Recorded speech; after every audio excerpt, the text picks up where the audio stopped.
Greetings and welcome to Stunthangar Video Hangouts. My name is Charles Carter, and I'll be your host this evening.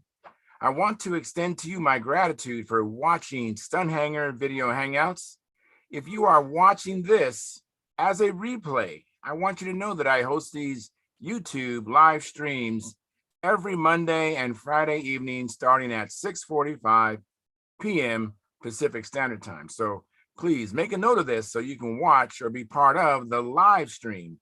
Plus, we have an after party following the live stream, which is sometimes better than the live stream portion. You must be a registered Stunthangar Forum member to find the link to be part of the live stream and the following after party. Here at Stunthangar Video Hangouts, we talk about building and flying model airplanes, sport flying, competition flying, and what you've been doing lately. To join our conversation, if you are already a member of Stunthangar Forum, you can find the link if you scroll down to a section called At the Bench. Now, if you're not a member or not logged into Stunthangar Forum, the At the Bench link will not appear. If you are not a member, please register at stunthangar.com/SMF. That's stunthangar.com/SMF. That's Smart Men Flying, courtesy of Jeff Riley. You must place a space between your real first and last name when you register. You must also use a valid email address or Sparky. The proprietor of Stunthangar will not approve you. If you're inclined to not come in, just enjoy watching this on YouTube, wonderful, fantastic. Please enter your questions or comments in the chat box, and I'll do my best to make your comments or questions a part of the show. Understand, sometimes I can't get a word in myself, so be patient. I will ask our illustrious panel your question or state your comments. And by the way, you only can do that during a live stream. So like I said, every Monday and Friday evening at 6:45 p.m. Pacific Standard Time is when you want to come in and post your question or comments, and that's how they get into the show. Now, if you find Stunthangar Video Hangouts that I host, or the many building and flying and contest coverage that Sparky does on this platform informative and enjoyable, please give us a thumbs up. That's a like. Subscribe and share the videos, and comments also help the Stunthangar YouTube channel grow. Please consider joining Stunthangar's YouTube channel memberships, which start at just $4.99 a month, which is less than 17 cents a day. I mean, you can just skip going to Starbucks just once a month, and you can take care of supporting this channel. And to join, just hit that blue button below, that join button, okay? Now, you can also use the super chat, which is located in the chat box over here. And it's like a big dollar sign, and that's not a subscription. You just do that and just help us along. We appreciate donations. It helps support the some of the expenses of running Stunthangar. Okay, and with your memberships, you'll get special badges that Sparky and myself can see in the YouTube chat box, and unlimited replay of member-only videos. And once a month, Sparky has a question and answer show for members only. Now, this is Sparky's YouTube channel. I'm in here just twice a week, Monday and Fridays. And so if you want to get in touch with me, please go to my YouTube channel, which is called Flying Control Line Stunt. That's Flying Control Line Stunt. And place your comment or question on the 2019 AMA National Championship video, which Sparky shot with his camera, of me flying his beautiful Junar XL, which is a beautiful flying plane, extremely light. And I miss flying that plane. It's a very good flying plane. Maybe one of the best I've flown, if I can't remember a better flying plane. I don't remember, but it was a very good flying plane. Now, when you make a comment or question toward me on my YouTube channel, I will get notified, and I will be able to respond to you quickly. See, when I'm on Sparky's channel, I'm just here just twice a week. And if you make a note or comment for me here, I won't get it. I'm only here twice a week. And so the best way is just to go to my YouTube channel. Anyways, I want to thank you for your past, your present, and future support. You are making it happen. Please keep the conversations family room friendly. In other words, please don't use words or do things you wouldn't say or do around your own children and grandchildren. Without any further ado, I'm going to post the link in the Stunthangar forum, and it's already here for me. So let me go ahead and post that. Okay, it's posted. So hopefully we have some the usual suspects show up. And if you haven't been in here before, please consider coming in. It's a lot of fun. We all see each other face to face, so it's really friendly atmosphere. And plus, a new person actually helps the show, I believe. And let me go to the YouTube channel, and I'm going to check out what I call the control panel. Make sure that the show is streaming on YouTube, and see who's ahead of me here. Just give my computer a second here. Just a minute. I got a couple keystrokes to do. Here we go. Now we're getting into the studio, and it looks like it's streaming. Great. I got to do a little editing here, but so we have 10 concurrent viewers. Thank you so much. Appreciate that. And we have 4 likes. So if you haven't hit the like button, please smash that like button. That helps the analytics of the show, and it's greatly appreciated. I have Jack Snavely in here first, and he has an emoji that shows me that he is a paid patron. He supports this channel. I appreciate that. Sparky does also.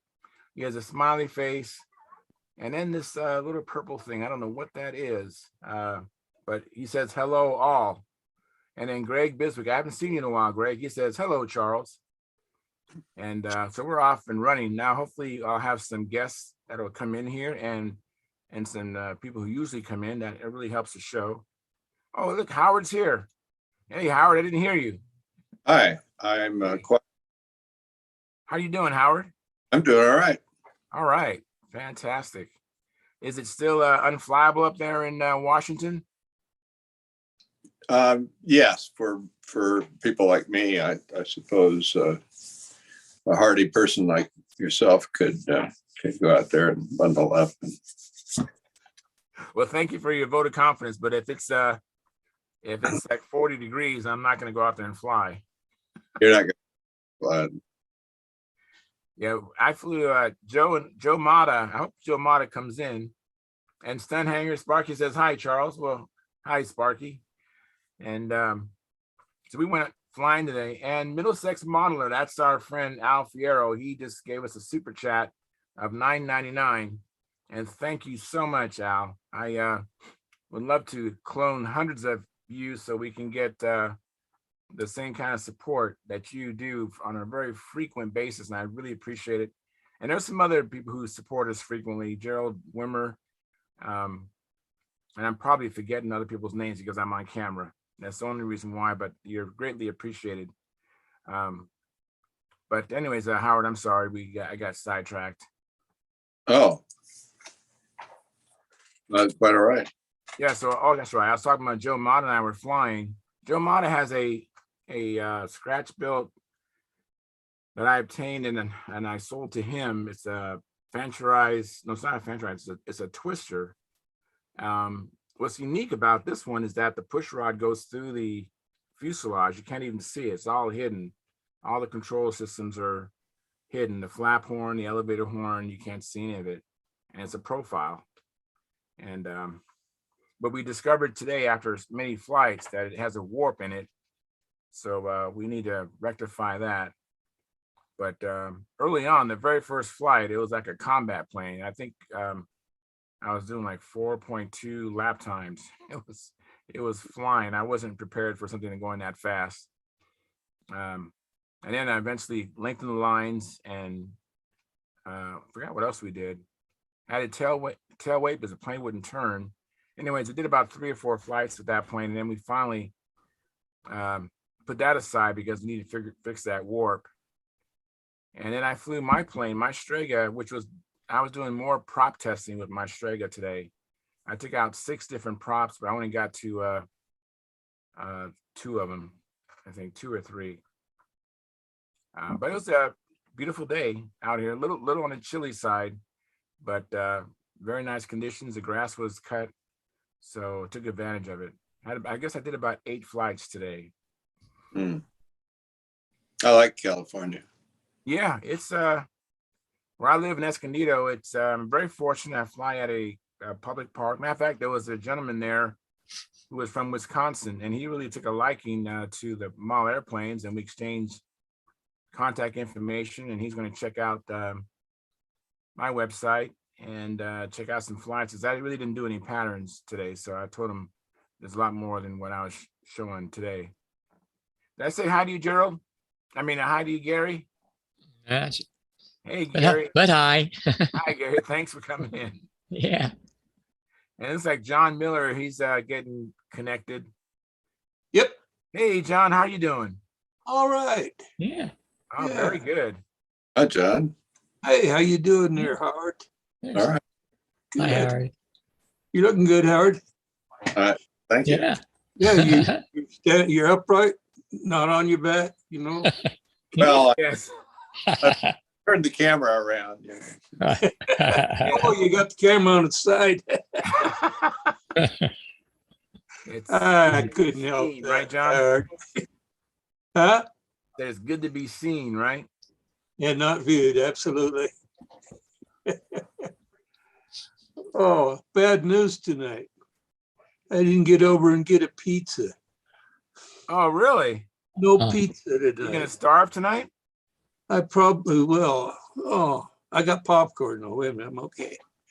Yeah, I didn't make any popcorn. I'm a little bit short on that. I just had some coffee, which I was kind of tired, so hopefully that'll help me. Hey, Sparky, I'm not sure what you mean by steam. I don't know if I even want to ask that, but Maybe talking about your warp. Yeah. oh, thank you. Yes, yeah. Well, the problem is, Sparky, and everybody else, is I'm not really good at seeing warps. You really can't fix something you can't see. Well, you don't necessarily need to see it, but you can see the results of it when you fly. But to see it, you can hold the airplane up and look from the back of it toward the trailing edge of the wing. And the trailing edge of the wing should be centered on the wing all along. If it's not, then you got a warp, and you can see the warp and take it out. Okay. That's easy for you to say. Yeah. And I've had people show me and they go, you can't see the warp? And I go, I don't see it. But it also the color scheme has a lot to do with it, because it can create, kind of What, visual. what Howard's saying, Charles, is if the wing is warped like this, you look at in the back, you'll see some of the bottom here, but as you get closer out, say if the trailing edge is warped down, you'll see less and less of the bottom and more of the top. Yep. Okay, I follow you. Yep. I follow you. Well, Joe Mata, he could see it, and he's gonna jig the plane up and to verify it, and hopefully he'll be able to fix that. If not, we have have you ever met Greg Hill, Howard? Oh yeah. Yeah, I think Greg Hill is like a master. He's straightened out other warps for me. Oh yeah. But he's identified them. Combat Flyer will have a dewarping kit on the field. He'll have a generator out there. Yes, exactly. Stuart Mossman brings a generator, and he has an iron. And Yep. we have dewarped many planes out there at the field. That's one thing about having combat flyers out there, is they're very good at that kind of stuff. They can dewarp your airplane. They can catch it if the motor quits while you're inverted. Yeah, combat. It's great to have combat people around. That's for darn sure. They'll laugh at you if they need to. Yeah. Yeah. I'm intrigued, John. What does your shirt say? I see "think while it's still legal." Is there anything else to it? That's it. All right, yeah. Think while it's still legal.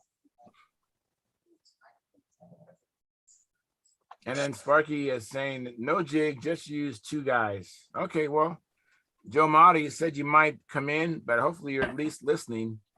So we can, now I believe this plane is dope and tissued. So, Oh. And well, what I do with that is pour boiling water on it. You pour boiling water on it, or Or I pour boiling water on it. you put a towel on it first? No, You do? no, No? no. Pour it on, huh? Just pour it on. wow, Wow. that's amazing. I was at, matter of fact, almost a year ago or 2 years ago, I was at Bart Kaplinsky's house, and there's like 4 of us. So we had a really good system going on. We had a boiling vat of water, and we had like 4 towels. 2 of them were in the boiling water. We had some other towels that were in cold water. And so we had 2 people twisting it. And the other one was moving the hot rags over the part we wanted to stretch out or twist. And then once we twisted, then the other guy put the cold to kind of set it. And that worked out very well. Sounds like you can hurt yourself that way. If you pour hot water on it, it'll come back to ambient pretty quickly. So you don't need to go from hot towels to cold towels. And I guess you just got to make sure you don't have a tear in the covering right at that point, right? Yes, I'm thinking about that too. And now you pour water on dope and tissue, Howard? Is that right? Wow. Yeah. What about, how do you handle a monocoat or film? I'll use an iron or a gun. I did that a lot with silk covered airplanes, silk covered combat planes. The hot water? The hot water. I'll be darned. I'll have to try that on one someday. I've always done like Kopinski, or Kopinski taught me how to do it. So obviously I do it pretty much the same way. Yeah, it worked out pretty good. We had to do it twice, if I remember correctly. But the first time we made the biggest gain, then we just needed a little fine tuning. So Sparky's saying, what works for me is superheated steam from a teapot. Yeah, steam is even hotter than boiling water. So yeah, it is. That would work. Yeah, thank you, Sparky. Yeah. I got in a thermodynamic argument with one of my professors about that one time. About what? Maybe I missed it. About what, Howard? Whether to use steam or water, boiling water. Who won? Well, I didn't follow his advice. So in that case, I guess I won. Yeah. His advice was to use hot steam. His advice was to use steam. Yeah. Yeah. There's more heat in it, he said. Well, I didn't think so. If it works, it works. That's the proof's in the pudding. Hey, Eddie, thanks for Hi, coming Eddie. in. Eddie? Eddie, you froze up. Hey,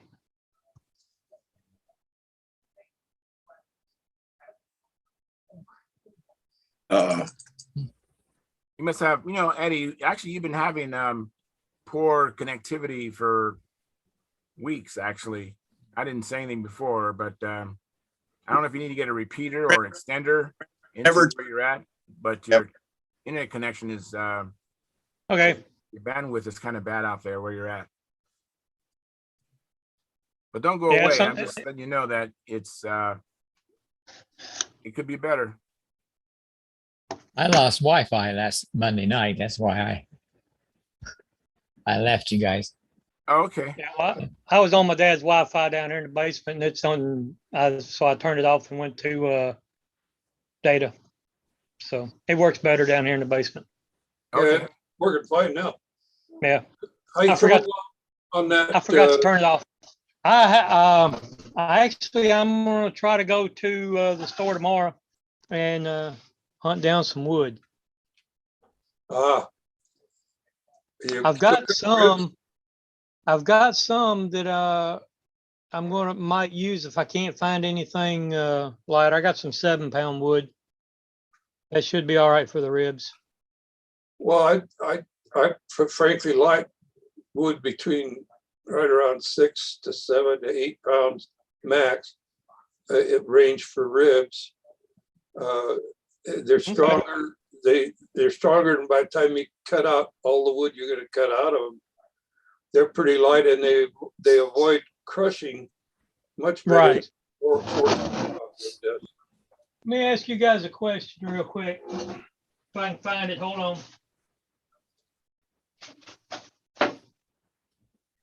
look at that collection of fishing rods he's got back there. All right. I don't know if y'all can see this or not. Ooh, yeah, we can Yeah. see that all right. Can you, would it be feasible to, y'all was talking about steaming, steam it and then lay something flat on it and let it dry, or wet it and lay something flat on it, let it dry, like you would be doing like forming a fuselage or something like that, where you mold it, It'd be worth a or would try. it, or would it eventually come back to its original state? It'd be worth a try. How You know. thick, Go ahead, Howard. how thick is it? 16. Oh, what are you gonna use it for? Probably ribs. Oh. Might be If okay. if it was sheeting where I was going to be gluing it down and it wouldn't have anywhere to go, I could see, just forming it and letting it go at that. But I didn't know if wetting it and pressing it and letting it dry, if it would continue to hold its shape. I don't know. 16th doesn't have much fight in it. And it doesn't take much to deform it back. So if you cut ribs out of it and put them in, as long as you Try to straighten them, glue them in straight. glue them in, it shouldn't warp your whole wing or anything. Yeah. I tend to agree with Howard on that. Okay. And you're gonna put cap strips on it. So once you do that, looking at the finished wing, you'll be able to tell if the rib's got a little wiggle in it. Yeah. So Eddie, Unless I this might crash help. it and Sparky looks at it. Yeah, Sparky says here that, what works for me is superheated steam from a teapot. And he says that it loosens the ligand in the wood, and the ligand is the glue that holds the wood fibers together. Yep.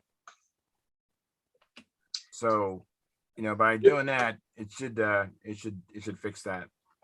My Nobler actually had a trailing edge that was pretty wiggly, and I actually put slits in it, and then I with the help of another friend, we used some clamps. We clamped some extruded L material, the Angle iron. yeah, angle iron, and so it'll be flat. And once we did that, then I just quickly C8'd it, put some wax paper between so it couldn't stick to the angle iron, and then it came out perfectly straight. Yeah. There's another thing you can try is take a towel, a wet towel, probably with warm water, as hot as you can get it out of the tap, wring it out, lay it on there, on that piece of wood, and use an iron and iron it slowly. That transitions it to steam. You get it nice and loose, and then lay something long straight on top of it and let it dry. Like maybe a 2x4.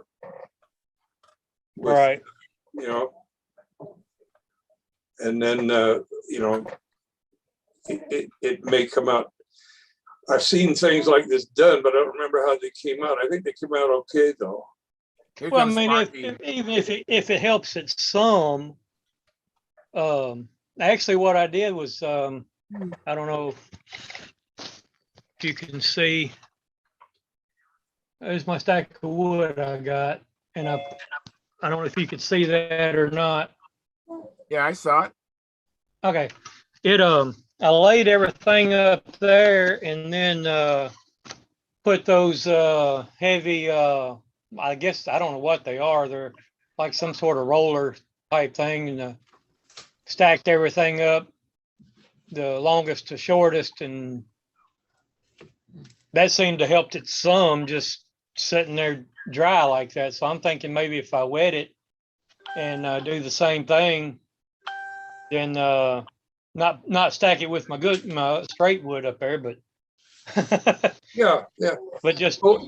I thought if it helps it some, I mean that'd be okay, I guess. But like you said, if I'm gonna put cap strips on it, if it's got a little bit of wave to it, then it's not gonna be too bad. Yeah. This is second. Hey, Sparky, I really can't unmute people. I can mute people. I don't know why I can't unmute them, but you have to do that. One thing that hasn't been mentioned, you guys, is ammonia. Not everybody is a proponent of using ammonia, but I know some people believe in spraying or adding ammonia to the water when they spray the wood or soak the wood to take care of a wart. The Windex has ammonia in it too, doesn't it? Yeah, yeah. Some. It does have some, but some people actually will pour ammonia right into a bath of water. They're gonna, you know, if they're gonna make a mold, and they want to shape it, they'll pour ammonia in the bath of hot water. Yeah. I heard a reason not to do that. I wish I could remember what it was. Yeah, I've heard that too. Hey, remember. all you gotta do with that 16th is spray it with some water and iron it straight. Okay. There you go. Cool. Yeah, I got something really warped. I'll try it with that. Now, Philip Bailey says hello, everybody, and Hi, then Phil. I feel. and then Al Fierro says, I use a garment steamer, $30 at Walmart to get a warp out of the wing. Works great to get wrinkles out of my clothes too. Good idea. Yeah, you got to look sharp when you fly stunts, so that's important. Yeah. Yeah. Not like those grungy guys over in the combat circle, you know, let alone don't even think about speed flyers. Hey, Brendan and Angstrom, thanks for coming in. And Sparky, thank you for coming in too, Sparky. And looks like Lynn is getting ready to come in. Yeah. We're getting some good people in here. We are. Hey, Lynn, thanks for Hey, coming Lynn. in. There we go. Lynn, You're right. You're right. Hi, You are Lynn. getting some, you're right. You are getting some good people in here. Yeah, we got well, people who live in Canadanistan. Oh man. And look, my friend Joe Mott is here. Hey, Joe, Canada. thanks for coming in. This is Oh my, my God. flying buddy. I mean, one of my many flying buddies. I have about 5 flying buddies. Wow. But Joe and I fly just about every week. He went someplace last Friday. So, but other than that, he's usually out there with me. Is your favorite flying buddy your stooge? Never talks back to you or gives you any trouble? It's my only. I think, Joe, do you hear this, Joe? Are you catching all this? I think he's just getting set up.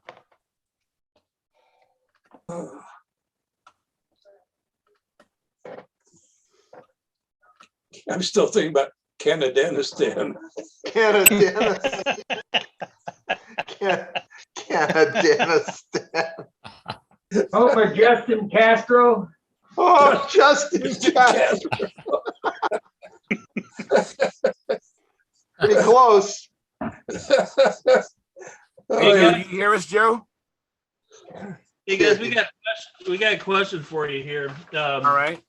Angstrom's going to coat his wing tonight, and he was picking out. We got a whole lot of Monocoat, but he was really excited about a chrome finish for a wing. Yeah. Wow. The thing is like, you know anything about chrome and the ability for it to blind you if it's the sun? Have you seen this, heard of this, or is that just? Or are we going to be? You can see it's catching. I've used it. It shouldn't blind you. It might blind everybody else because if it blinds you, then something's terribly wrong. Yeah, I'm just wondering. It's one of those things where this is what he wants, and I'm fine with that for him picking it out. I just didn't know if people have had experience with a chrome-looking wing before, and It'll be fine. Yeah, okay. it's just a little harder to put down with because it does, at least when I used it, it had that chrome that was a metallic film, a very thin film that is onto the plastic. And so it would shrink, but it was limited to its ability to shrink if you really mess up the job. Okay. All right. Well, we're gonna give it a go. Yeah. There we go. Might Cool. too want to use a sock on your iron. Yeah, so you don't scratch it. Yeah, any imperfections on your iron might scratch it. Yeah, that's a good point.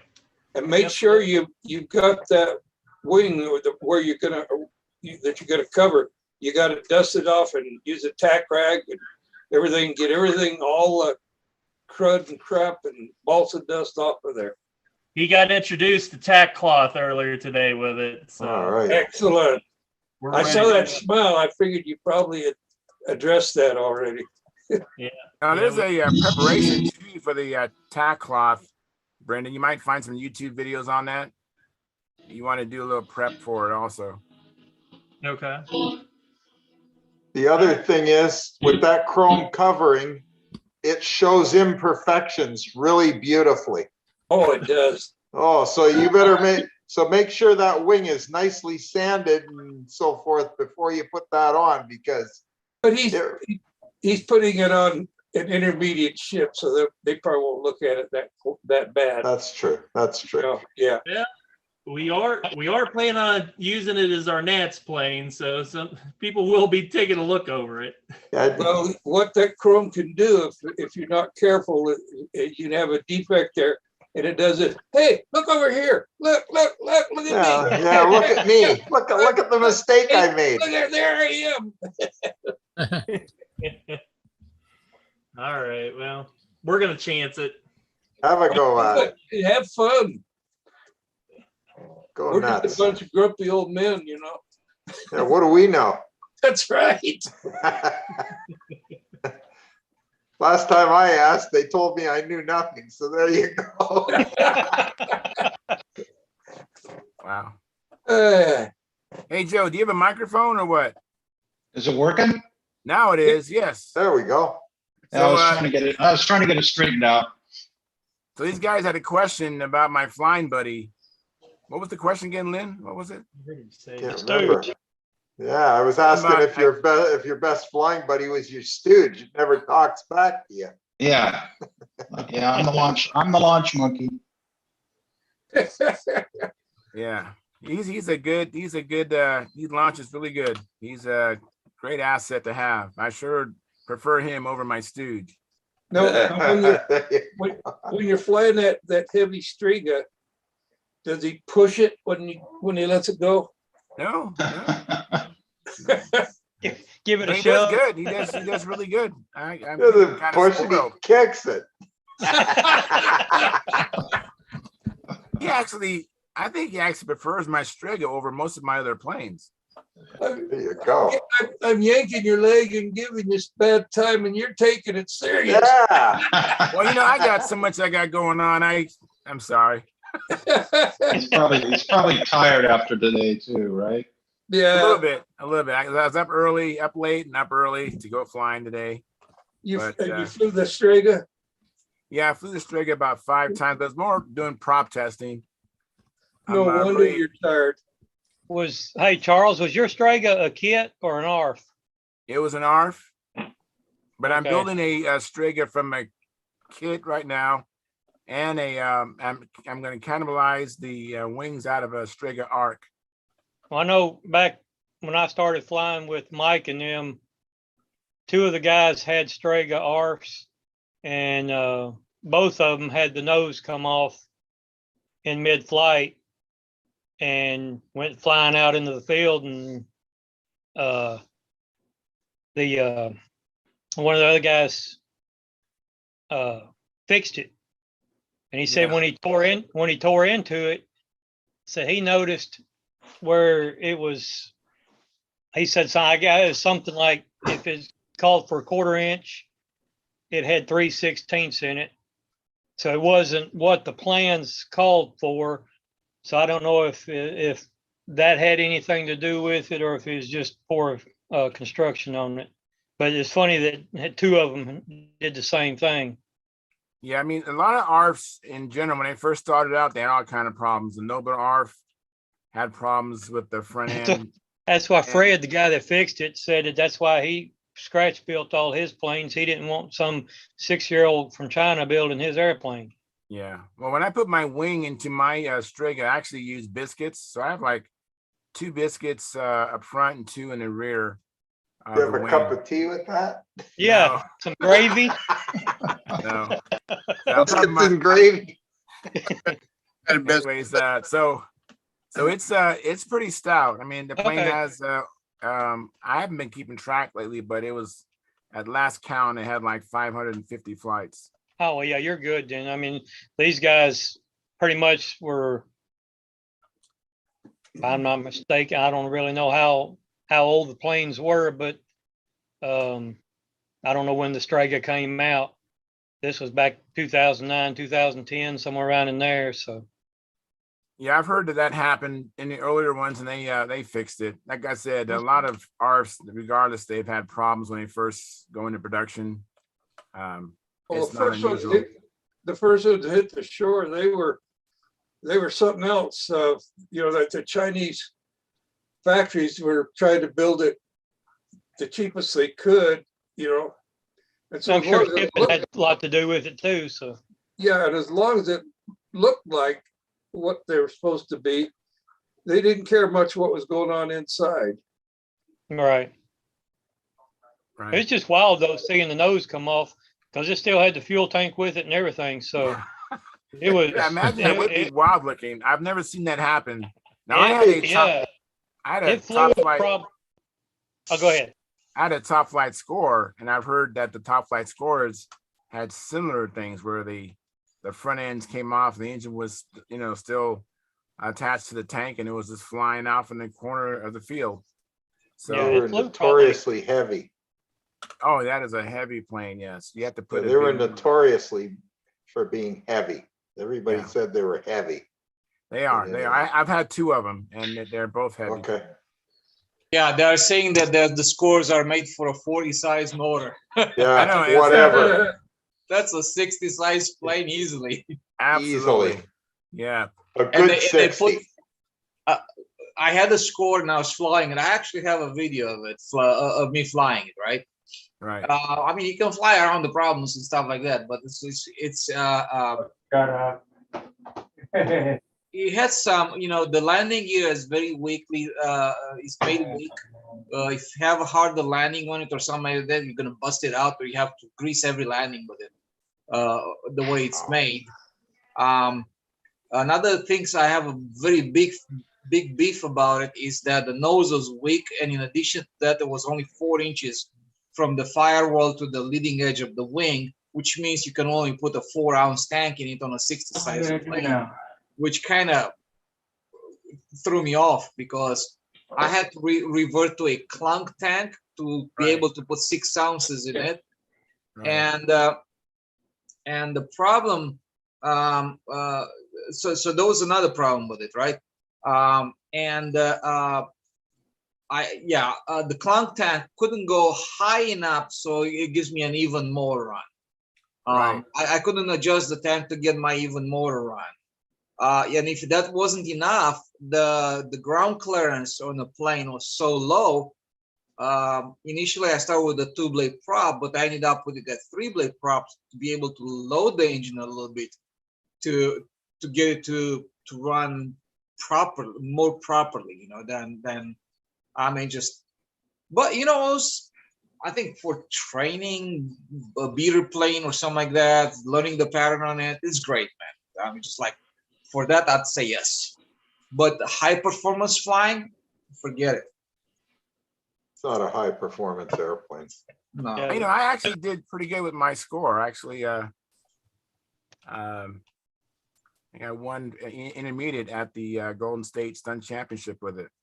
There you go. Yeah, so it served me well. I mean, I had a Super Tiger 51 in it, and it was extremely windy that day. And so but the Striga flies so much better than my score does. It's no contest. I got a question for you, Charles. Yeah. You were saying that you're building a Strega kit, right? Well, I'm building the fuselage. Okay, from the kit, right? Right. Yeah. Why are you not building the wing from the kit as well, as opposed to putting an ARF or an arc wing in it? Well, I was hoping to compress time frames and just make it quicker. You know, maybe. Okay. I think I've heard that a year ago, Charles. I know that is And that is that very is so conservative. funny. That I is know. Well, thank conservative. God. I guess it's giving me a false sense of security that I got plenty of time because I'm way ahead because the wings are already built. Can I make a suggestion to you? Yeah. Okay, here's my suggestion. I want you to build the wing for the Strega as well, okay? All right. And then I want you to choose between the two wings as to which one is better. That's a good. How's Good that idea. sound? Yes, it'll take you a bit of time, I get it, but it'll help you with your experience. It'll give you the practice of building another wing. And then you can pick which wing you like better when it's all said and done.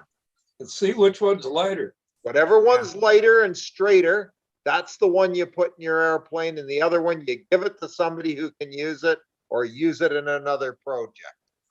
Well, see, I was going to cut off the wingtips off these two wing panels and go through and lighten that wing up. I mean, I think it's going to be a suitable wing once I get through with it.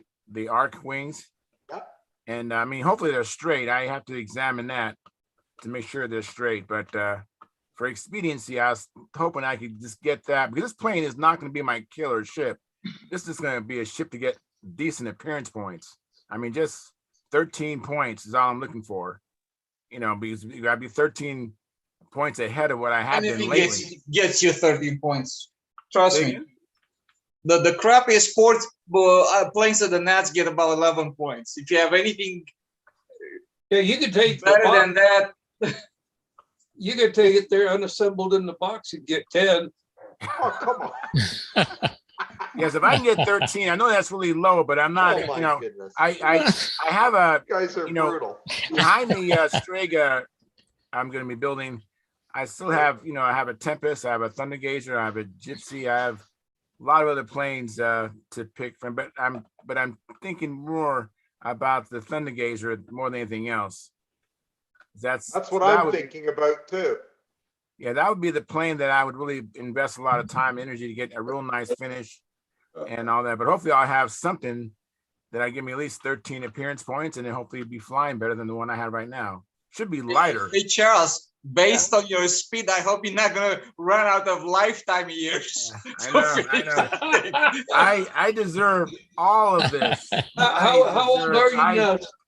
I'm not going there, Charles. I wish you all the luck. I hope you have 2 new airplanes for next year. Just Yes, to quieten these guys down. I know. Well, I want to. I'm hoping so. I know. I got guys that want me to do well and want me to get these planes built. I understand. Right. I know where people are coming from. I definitely, I'm not taking it the wrong way. I really understand. We're just having fun with you. Oh, absolutely. I understand you're that. a good sport. You take it well. I give you credit. Yeah, I understand. I totally get it. I have a Charles, one thing I want to say, if make the Strega with the original wing or something like that, do not go electric on it. Don't do it. All right, you know, that's surprising coming from anybody. Yeah, that airfoil is way too thick for an electric plane. No way. Yeah, that's why I have my Stalker 81 pulling the Come plane. on, try it. It's only 3 inches thick. What's the problem? I think it's 3 1/4. I think it's no problem at all. Try it. Hey, there you go. If he wants to go electric, I got a motor for him. That's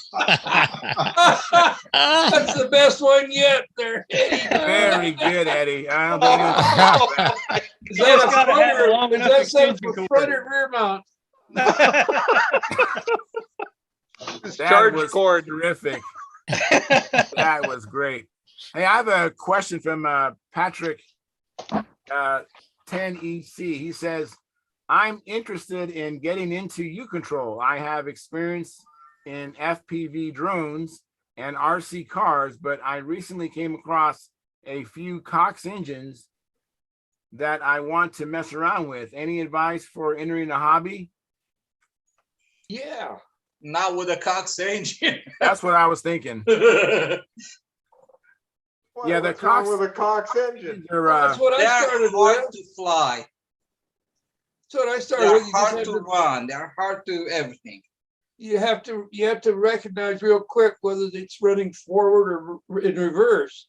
Don't worry, if you launch it and it's running reverse, you'll find out fast enough. Fast enough, yes. You just But didn't it's figure out heck which on side the of your guy- finger it cuts. It's So heck on the guy So that's here's trying my to hand advice, launch it. my direct advice. Since you're flying in drones, you're familiar with electrical system. You have ESCs, you have all the good stuff, right? Oh, God, So it's I'm over. saying, make like a Skyray and put a drone motor on it with an 11-inch prop or 11-inch prop on it and go fly.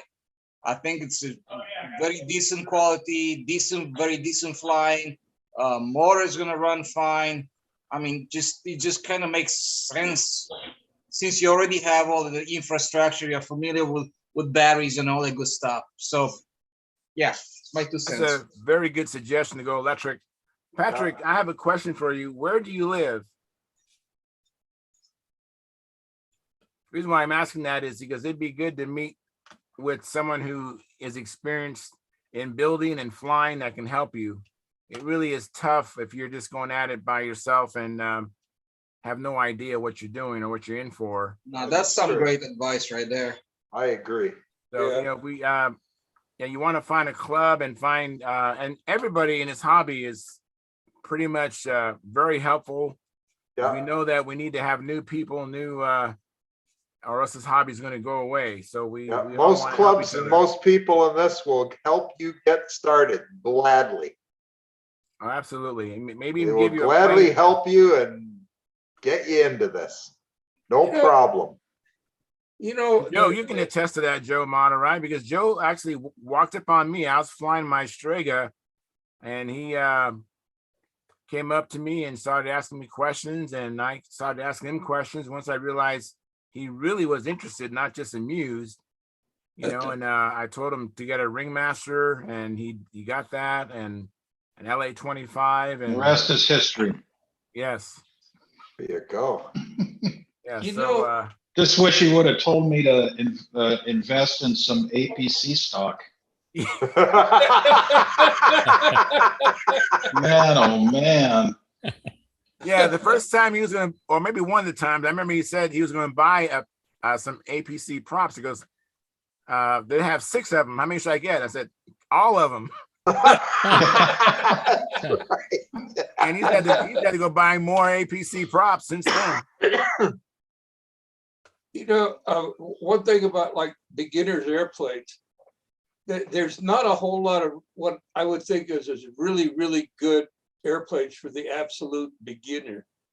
But Brent Williams, who's often out there watching us, has been playing with the idea. He's been making profiles, but he's been using the profile out of carbon fiber tubing, but he uses a foam wing, either covered or sheeted, and it's very durable. It's got fiberglass or whatever he's got on it, but it's very durable. You crash that sucker to the ground, go clean the grass out of the intake, and put it back up again usually.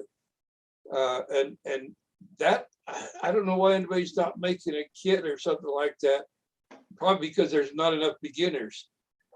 You're making a kit there, Len? You better believe it. The best thing on the planet, if the guy wants to use those Cox engines he has, is to build himself an Osborne platter. Oh yeah, you It's got the one. best thing on the planet. I mean, the thing is absolutely indestructible, costs basically nothing to build. You need a piece of coroplast, 1 foot square, and you can build yourself an airplane as long as you've got that, 2 paint sticks and a couple of tubes of epoxy. And you can get that coroplast every political season. They're posted on people's It's lawns. everywhere. You can Yeah. get it from old signs. You can get it from basically anywhere. Or if you really want to get good stuff, you can go down to your local building supply and get a sheet of it.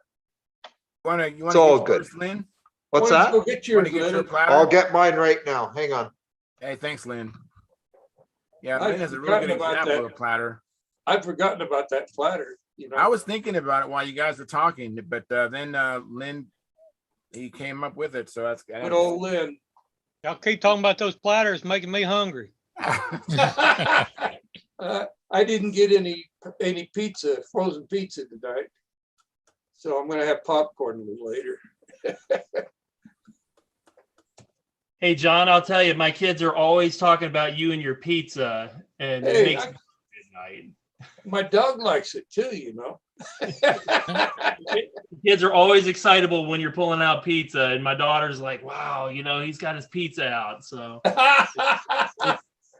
I don't know. I guess they're gonna be let down tonight, but in the future, we'll be watching for pizza. So be stocked. I'll try to put up a good supply in the freezer. Yeah, we got to get the Red Baron pizza too. The Red Baron Aviation pizza. Yep. There it is. This is the ticket for beginners right here. Oh So, yeah. Patrick, this is what you need to get, Patrick. Now the planes, are they available on the internet, Lynn? I think if you go on the internet, you can find the Osborne platter. That's what it's called. An Osborne platter is what he's looking for. And if you can't find it, if I can get your address somehow, I can actually send you a plan of it. I just draw one up. It only takes 5 minutes. All it is a 12-inch round circle with a little bit of an extension on one edge of it where the nose is to mount the motor, and 2 paint sticks, one on the top and one on the bottom. Your bell crank goes through the paint stick with the little bolt, and then all you need is to make a little control horn at the back and a couple Show 'em of how the lead outs. controls work. I used the Leonard Skinner album. Yeah, that'll work too. I did. So all it is then is that just makes your elevator go up and down. That's all it is. There's your lead outs that go through the wing, a little piece of coroplast on the top, glued on, and the leftover on one of the corners of the 12 inches makes the tail. Nice. Now, what do you use for a hinge material? It's just the coroplast itself. I cut the one layer of it at the bottom. I slice it, as you can see, and then I leave it at the top and just put a little slice every inch or so. Oh, nice. And therefore there are no hinges. It's self-hinged. Now, do you have landing gear on that, or your hand launch? Don't need any. Just hand launch it. And this thing, Naomi can fly it inverted. She can do loops with it, 8s with it. It's amazing. I'm shocked how well it flies. And you can bang, like this one's probably been banged 30 times. Not a mark on it. Nothing. Wow. Yep. Really, really simple. Really strong and simple. Unbelievable. Like I can throw it at the ground all day long and it's not going to break. Very nice. Thank you very much. Okay. It's a good idea, Len. Yeah, thank you. I mean, if you've got the Cox engines, you might as well use them. Use them. Have fun with them. Right. And it's not an investment. You don't have to spend a lot of money and you can have a heck of a lot of fun. Yep. Drag your wife out, drag your girlfriend out, drag your friends out. Not do at the whatever same you want. time. Everybody can have a go at Yes. it. Not Very at the wise, same time. John. There it is. Who's got that? I don't know. Oh, Howard's got that. Let me make Yeah, that big, beautiful. Howard. Hang on. Go to aeromaniacs.com, That'll do it. and this is me now. It's not as interesting. You want to show Aeromaniacs. the plans again? I didn't have a chance to, not much of a chance to show it online. Go to aeromaniacs.com, and then up at the top it says free plans, and then select the Osborne platter, and you can, that's a PDF format. Oh, it says download a DXF for AutoCAD, so I could download that and laser it. Wow. Awesome. Go for it, Howard. You Yeah. could go Make to a million production. yet.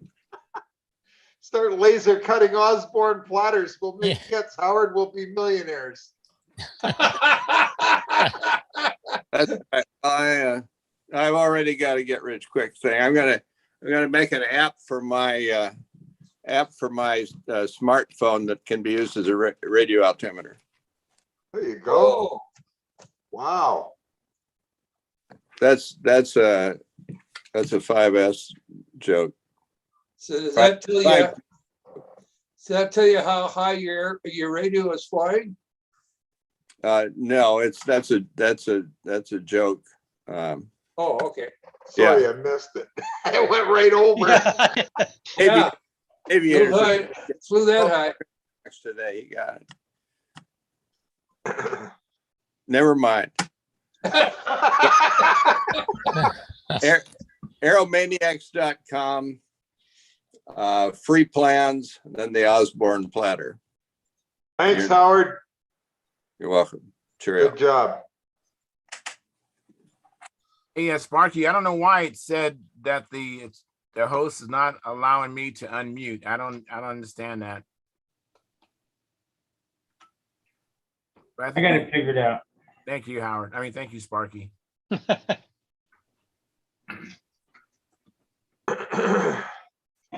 So, Patrick, you can get back to us or what? You know, we ought to lock information about the Osborne platter for beginners on the Stunthangar. It should be on there for sure. It's just, it's the easiest thing and the most indestructible thing I've found in control line over 40 years. Yeah. Until a year ago, I've always been looking for the elusive airplane that can be crashed all day and not break. And that's the one right there. Now, what is Because everything else, when a, you're trying to teach somebody how to do basic stunts, if you crash it, well, there's the end of your day. Whereas this, it isn't the end of your day. You get to go play again. What size lines you fly that on, Len? 25 feet or so. That's fine. 25 feet, 30 feet tops. And you can actually, your wife can actually do loops, fly Most inverted. definitely. She's done loops with it. She's flown it inverted. She's done eights with it. It's a really good flying little airplane for what it is. Wow. It Which flops led me around down- out there. It's got a ton of offset in the rudder and a ton of offset on the motor. So therefore, it flops around out there like a bislob. It stays out there. So when you flip it over to go inverted, it just flops over like a bislob. It's amazing. oh, here we go. Patrick has responded. He says, I'm in Ohio, but I have access to private land where I could learn how to fly. I love the ingenuity of the platter, and I really want to use the old Cox motors. I enjoy mechanics of small motors. He's on So the we're in Ohio. That's a pretty big state. I know that right now Sparky's in Dayton, and there's John Jordan, and there's other. I mean, there's the was it the Buzzards that are in Ohio, Sparky? Yeah. Yep. Perfect. So hopefully you'll let us know where you're at in Ohio, Patrick. And then Middlesex Modelers, that's AKA Alfiero. He says the Corehouse Little Hacker is a fun plane to fly and build. Yeah, it's got wings in it. Right? Don't you get 2 hackers for like $25 or so? Got about 6 of them on here. Yeah. Let's see, if you were to fly them all at once, you have to be able to fly with both feet, both hands, one in your teeth, and a helmet with a handle on that. Then you can fly them all at once. Now, what about another ARF that, I mean, I'm thinking of the Brodak P40 for a kind of a new person. Any other good plane out there that's like an ARF format, someone can get together really quickly? Well, the P40 is a good one, but I don't know. A little advanced for a beginner. Yeah, for a beginner, I'd say once he learns how to the problem is that when people learn how to fly, they give it a lot of up when they launch or when it takes off, and they don't realize that at some point they get a height, they got to neutralize that up, or else they do the infamous figure 9. I mean, what about someone who can fly? I mean, they can fly level and they can Somebody- do loops. Was there yeah, another that plane person- besides the P-40? P-40 is a good one for 'em. But I don't know what. There aren't many ARFs left out there. Yeah. They seem to be getting away from them. Yeah, well, it's that nobody's, I guess they don't want to make just a few of them. These companies over in China, they want to make 500 of them at a time. And if you don't want to buy 500 of them, they're just saying, no, we're not making them. Yeah. That's the story I heard. Yeah, well, they can't, at the price that they can sell them at.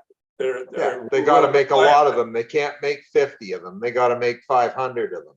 Yeah. And Brodax just kind of looks and says, well, in the state we're in right now, we don't want to buy 500 of them. Yep. Right, that makes So sense. I understand it. Yeah. Now Patrick responded. He says he lives near Cleveland. Oh, Go to the Cleveland contest. yeah, if you know when it is. I don't know. I don't know when it is. It's end of summer. Yeah, it's usually about 2 weeks into September. We've been there before. There's Dave Heinzman and Bill Werwidge also lives in Cleveland. Yeah, Mike Alamov's up there too. Now, Oh, that okay. looks pretty good there. Are you doing the bottom first or the top first? There probably is a right and wrong way to do it. We did the top first. Yeah, you want to do the bottom first, so that Yep. all of your seams are on the bottom instead of on the top. That would make sense. And Yeah, you can work on your technique and perfect it. So when you do your top, you've had some experience. Right. Okay. Yeah, that would make sense. Well, we already got a layer down, so That's Rip all it right. off and start over. Have you shrunk it yet? what's that? Have you started to shrink it yet, or have you got it all No. tacked on? Not yet. Okay. Just looking good though. Did you Yeah. trim it already? No, we haven't trimmed it up yet. Okay. Can you peel it up at the edges and then do the other side and then fold those Don't edges worry over the about bottom? it. Just continue on. Okay, No, that's right. It won't matter. Yeah, we It'll don't be have fine. it back down yet, but yeah. It'll the be front fine. side Don't is worry done. about it. It is what it is. Yeah, It's good, and you know, put a little color on that wing, you know, for your trim, and it'll look great. It'll do you good. Yep. looks nice. Thank Well, I you. have a response from Brent Williams. He says, Tom Dixon, quick build foam wing profiles. Oh, really? Yeah, they're a good deal, let me tell you. Easy to build. You don't have to build a wing, you just have to join it at the center section and put the rest together and away you go. You don't got to sheet the foam wings? Nope, they're already sheeted. Oh, okay. Really easy. Well, the one that Brent is making, it could take a lot of abuse. I think more than that foam wing, sheeted foam wing can. I'm helping a buddy right now. He's building one of the Ringmaster 576s of Tom Dixon's. I think Sparky has one too. It's a pretty simple airplane to build. Yeah. A simple airplane, and it's taken me over 2 years to build it. I got it about 50% done. It's okay, Sparky, we'll forgive you. You've been busy. You've been hanging around with Charles. Oh, them is fighting words. Hey, Sparky, is that watercolors or acrylics? Water. Well, it's acrylic water. See? Okay. Looks good, Sparky. Well, not really. It'll be better when it's finished. Oh, yeah. Very cool. Now, I have a comment from Middlesex Modelers. He says, Brodak Ringmaster ARF. That's a suggestion.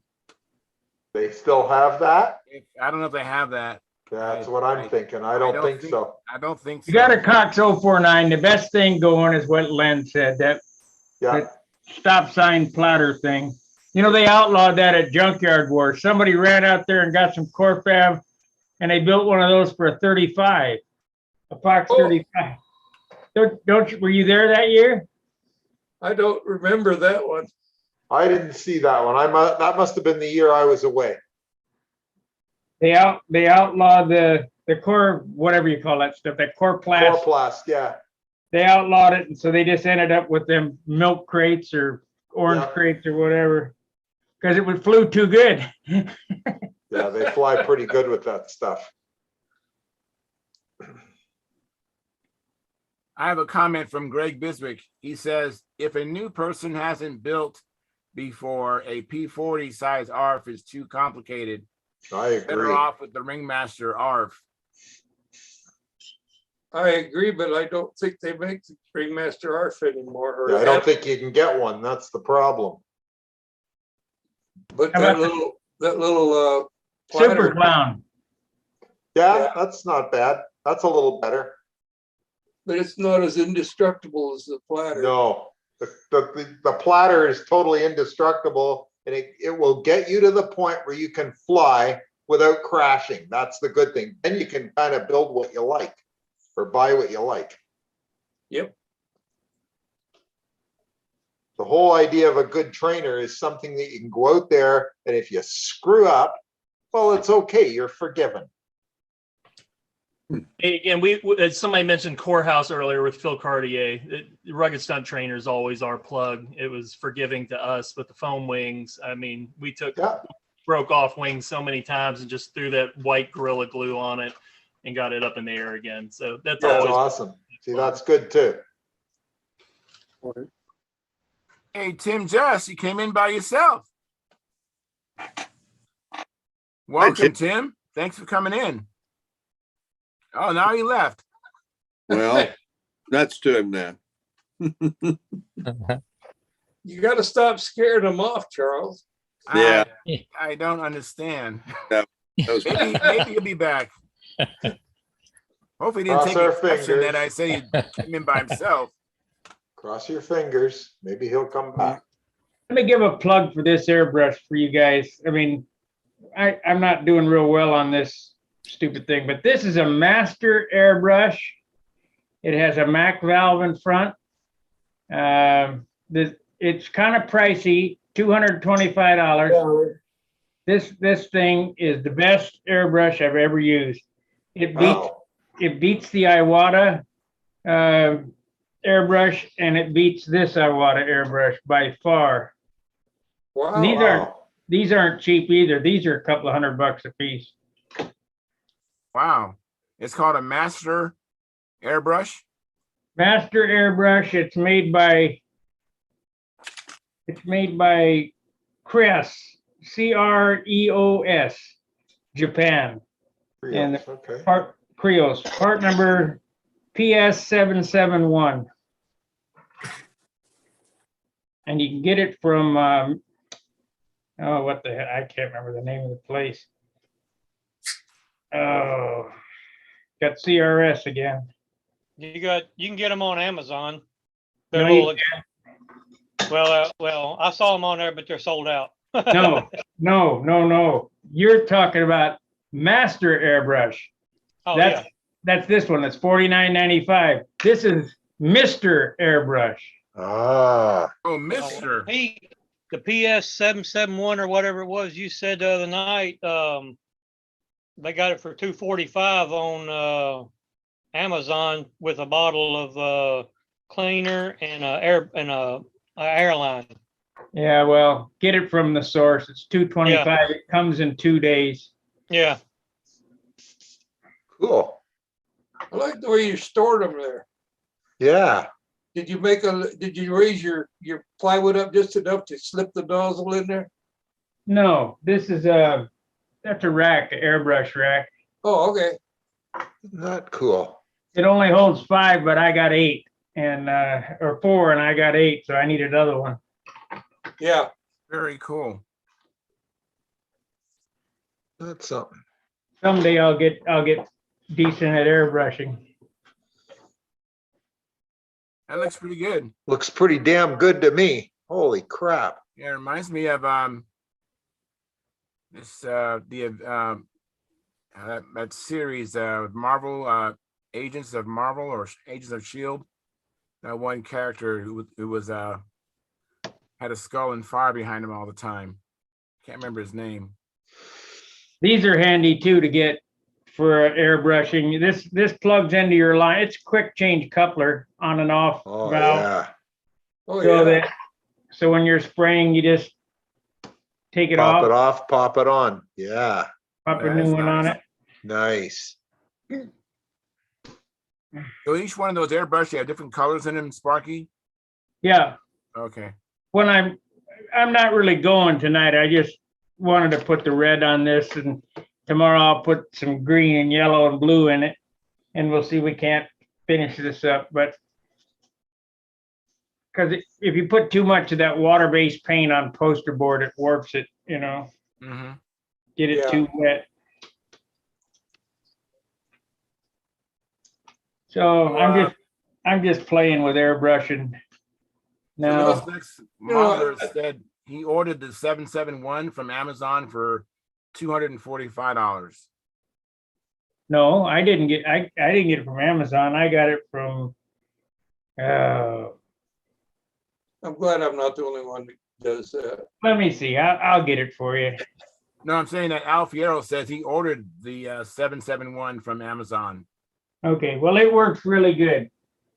It'll spray a super fine line, and it'll spray a 2-inch pattern. Wow. Wow. That is good if you can spray 2 inches. And then I got the Grex that'll spray a 3-inch pattern. You guys saw that Grex paint Yeah. airbrush. Sparky, a thought has come to my mind. You have a problem with the poster board. I wonder if you'd use some of the watercolor board, for watercolor paint. The rag board. I'm just practicing here. You know, this is not. This is not a finished product. This is just for practice. Okay. Yeah, I haven't airbrushed in 40 years. I haven't sign painted in 40 years, so I decided to sign paint, and I just do it on this stuff. And when I'm done with it, I throw it out. Done. I understand. Sparky, that airbrush was spray gunner. That's it. Spray gunner. Spray gunner. I can write that down. That's the website, spraygunner.com. And Patrick 10EC, he gave us a $10 super chat. He said, "Thanks for the knowledge." Thank you. Yes, thank you, Patrick 10EC. Yeah. There will be a Saturday at John's tomorrow. I'm going to go over there and work on this, my Nats airplane All right. right here. You're fooling with me again. No, he's really gonna fly that. He's hoping for wind because figures this small size, the molecules, air molecules will not affect it as much because of Oh, he'll have the lightest airplane anyway this time. Yeah, 12 ounces. Let's see them beat that. I gotta tell you, you guys are killing me. You guys have got me now. Every time I build something, I spend all my time trying to make it light. I'm not happy with you guys. You're killing me. You'll be happy with the airplane when it's done. Yeah, well, my new Bear is probably the lightest airplane I've ever built. I actually came up with a fuselage that's like 10 ounces. That's got to be like half of what I normally build. 10 ounces. Holy moly.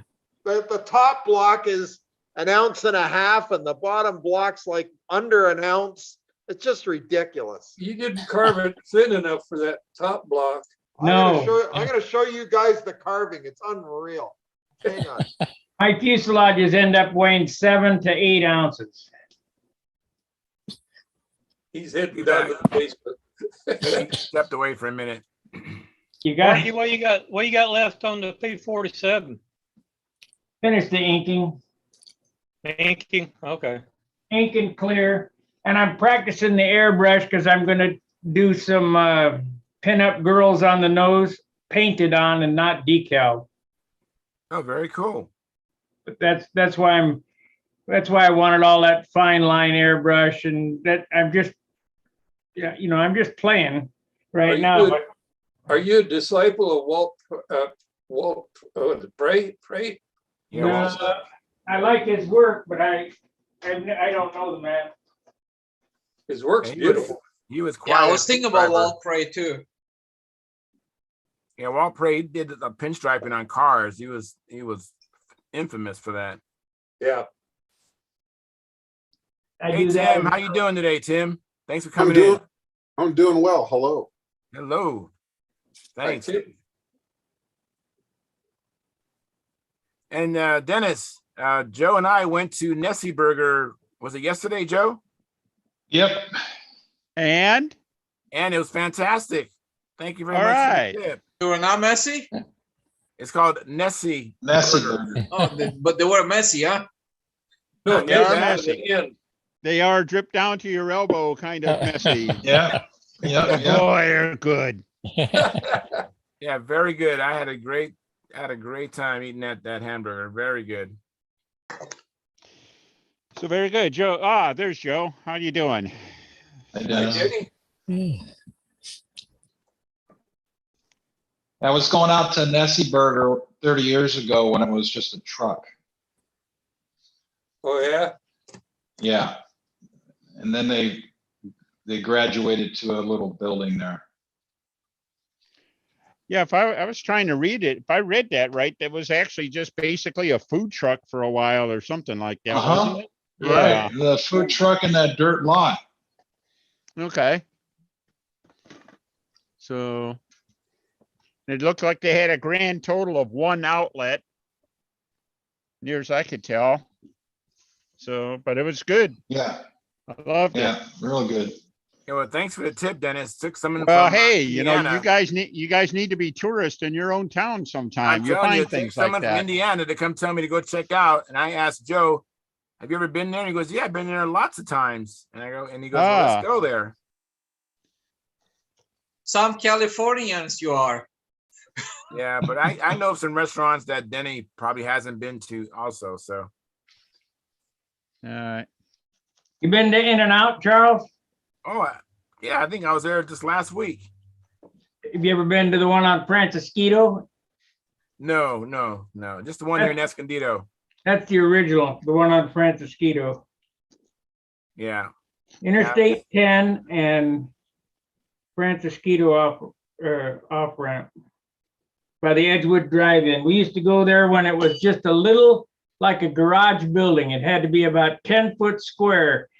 And they had those, microphones like for the drive-in, Yeah. that hang on your window. Right. They'd say, can I have your order? You could get grilled onions and toasted bun, and they cooked each one while you were sitting in line. They were great. Yeah, it's very good food. Sparky, you put some time in Covina, so I believe. Right? Do you recall the Capri Delicatessen?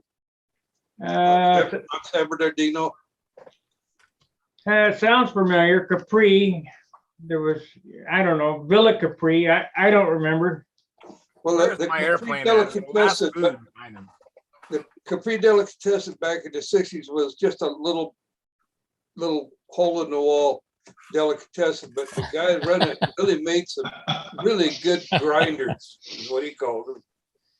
And now I went back there the last time, I couldn't find it, and I talked to some people in the area, and they said, oh, they moved 2 blocks further east.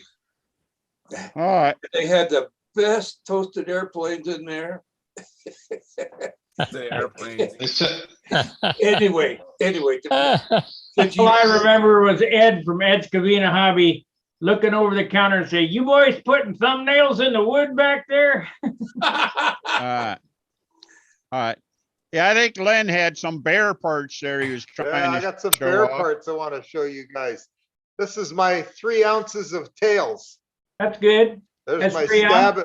stabbing elevators plus the vertical fin, 3 ounces. Wow. So I'm pretty happy with that. Yeah, you should be. The stab is 5/8 of an inch thick. It's all Yeah. hollowed and sheeted with light 16th, and I've been just killing myself trying to make this thing light. That's 3 ounces? 3 ounces, Well, that's perfect. right on the button. Very So then good. I got those done, and then I started doing the blocks. So here's the top block. How much does it weigh? It's 1.9. Keep sanding, because you I ain't. got close nothing enough. left to say. I got nothing left to sand. The back- BS, I can see, you got 50% more out of there. Oh, God. I'll be here for a month. Wait a minute. Thanks. Let me get the popcorn while I watch that show. Oh, my God. Yeah, you got lots Yeah, to get out of I it. got 1/8 wall all the way. Yeah, well, take it down to 3/32. Take all that. It's it's not smooth up at the nose. Get all that out of there. It's got to Okay. look like a molded piece of 3/32. Okay. Uh, Oh, my yeah. God. Hey, Len, I got a better, just adjust your scale, all right? Yeah, I'll adjust my scale. How about the bottom block? 0.9 of an ounce. All Keep right. sanding. Keep Oh. sanding. That should weigh just a little over a half ounce, and the top block should be just under 1 ounce. Oh, God. Now I'm really discouraged. There's my bare cowling. 1 That's ounce nice. should be 1 ounce finished. That includes the glass and the paint. Okay, well, I'm 0.9 of an ounce right now, so I got to take a little more, obviously. Keep Yeah. sanding, I yeah. haven't Yeah. even got to the line yet, so we're good on Yeah. that. We can go All further right. on it. Yeah. Hey, so there, Sparky. We're working on it. Hey, at least I'm trying. It's not going to be a Oh, 70-ounce you know- airplane. Len, you'll get that done and people will be amazed. They'll think you know what you're doing. Well, yeah, till they watch me walk out into the circle. Yeah, then they'll change their mind. Here's what I do. Here's what I do, Len. Put that thing on the scale, Yeah, and let's say it weighs 1.9. yeah. Then you start sanding, so I only got to get a gram off of it. So that 1.8 or whatever. Well, And that's what I've been doing. Yeah, I Keep get it. going. Keep Yeah, going keep going. till you hit your target weight. Unfortunately, the one piece of wood on the back of the top block was not very good. It was heavy, and now I'm kicking myself because I wished I hadn't used that one. But Yeah. I've put so much time into it, I'm not going to do it again. Mhm. I hear you. When you hold it up to the light, No, I can't see through it yet. yeah, keep going until it's peach color. It's kind of pink as you hold it Yeah, up when to you the look light. up to it. Yeah, okay. I know what you mean. Candle Follow it. it till you're in the pink. I like that. Yeah. All right. Yeah. I can see it now. Big hole in it. I'll be cursing all of you guys. If you Hey, get mine is pink. Bob good? Bob Gieske said, if you don't put a hole in it, you're not hollowing it enough. Yeah, that's what Al Raby used to say too. If you didn't put 2 holes in it, you haven't sanded it enough. Well, Al Ray built tanks, so don't take his advice. Okay. No, he had light building techniques, but he was using hobby epoxy finishes and things like that. And he also built his airplanes for great longevity. And I Okay. think, yeah, they were very, very tough. Kind of like Windy. He built airplanes that were taxi cabs. Mhm. You got there, You don't Dennis. need 15 formers in a fuselage. This is No. a top block, and I have the fuselage for it. Whittle, Norm Whittle. Norm Whittle. Yeah, Norm Whittle's Sultan. Yep. Okay. How much does it weigh? You know, I've never weighed it, but I tell you this much: it don't weigh much just holding it like that. Yeah, can You you got a see through scale? it? I don't have a scale here in the room. Can't see through it. Yeah, so it's probably Oh, yeah, about there I like can mine. see through it. Yeah, you'll see dark spots and light spots. You want to make it all the same color. It's kind of an orangish pink. And then Yeah, you know you're thin enough. Then, Look at yeah, how you you- gotta be able to see the DNA strands. Oh, hold on. I want it to get to this year's gnats, not next year's, okay? Yeah. I've never seen this done before. This nice, putting that in there. But leaving the bulkheads in? Yeah, Yeah. that's nice touch. Yeah. But I've got the wing for it too, and the stabbing elevator. Oh. I really ought to build See, this. I tend to make those things about a 1/4 inch thick. I got this actually a lot of wood. So you Yeah, just like keep chipping that. it down and chipping it down and take the fillets out and stuff. You can actually get quite a bit out of it. There you Yeah, go. very good. Very good. Yeah, but I need to make them even smaller. Make them even Lance, smaller. no wonder why it weighs so much. See all that rough edges in there? You gotta say that has to look as good in the inside as it does on the outside. It has to my be God. perfectly smooth. And it also, when you do it perfectly smooth, it relieves the stress risers too, so it'll be stronger. Mhm. Okay. Oh my God. Am I right, Howard? Well, I could tell And you. Howard, you're muted, and I know you have a question, Howard. So you might want to unmute your mic and go ahead and ask your question or make your comment, Howard. Am I right, Howard, about being smooth inside? I don't know. I'm Hmm. not a fan. You'll have to ask Paul. But Oh, while I have the floor, I can tell you about the airbrush. I just put one in my cart at Amazon, and it's if you search for Krios Airbrush PS771 on Amazon, you'll find it. It comes from a spray gunner, right, $245. right. That's because they have to pay something to But from Amazon. spray gunner, it's 225. All you gotta do is Okay, I'll take too it late. out. Spray gunner's 225. That Okay, includes shipping, Sparky, or you have to pay for shipping? Yes, no, includes shipping. Oh, that is Comes good. in 2 days, but you don't get an air hose or any cleaner. oh yeah, this got an air hose and cleaner and a little wrench and some stuff. Yeah, you get the wrench, but you don't get cleaner. You don't get the other skimbos. Yeah, you don't need that stuff anyway. No, you probably have lots of hoses. All I right. got lots of hoses. Hey, Well, Charles. thanks for the advice, guys. I'll go down and keep sanding after this is over. Did you order one, Howard? I have it in the cart, but I might go to Spray Gunner and get it directly. Yeah, that's just type in spraygunner.com. It's 225. It'll be here in 2 days. I got the Iwata. It's nice. There's a modeler used to run Iwata. I'm embarrassed I forgot his name. Lives in Portland, flies speed, was on the speed team. Flew some combat too. What water are you talking about? This one here is the HP VCS. This is a suction feed. That's what I got. And this one here this sprays really nice. It sprays a 2-3 inch pattern on it.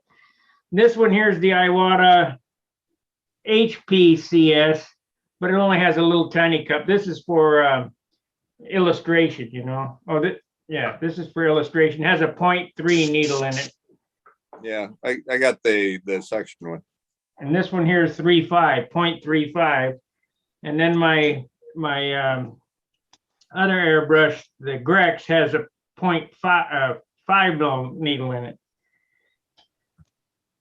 But it still doesn't put out enough paint, as far as I'm concerned, to do it, spray an airplane without striping. That's so good. Yeah.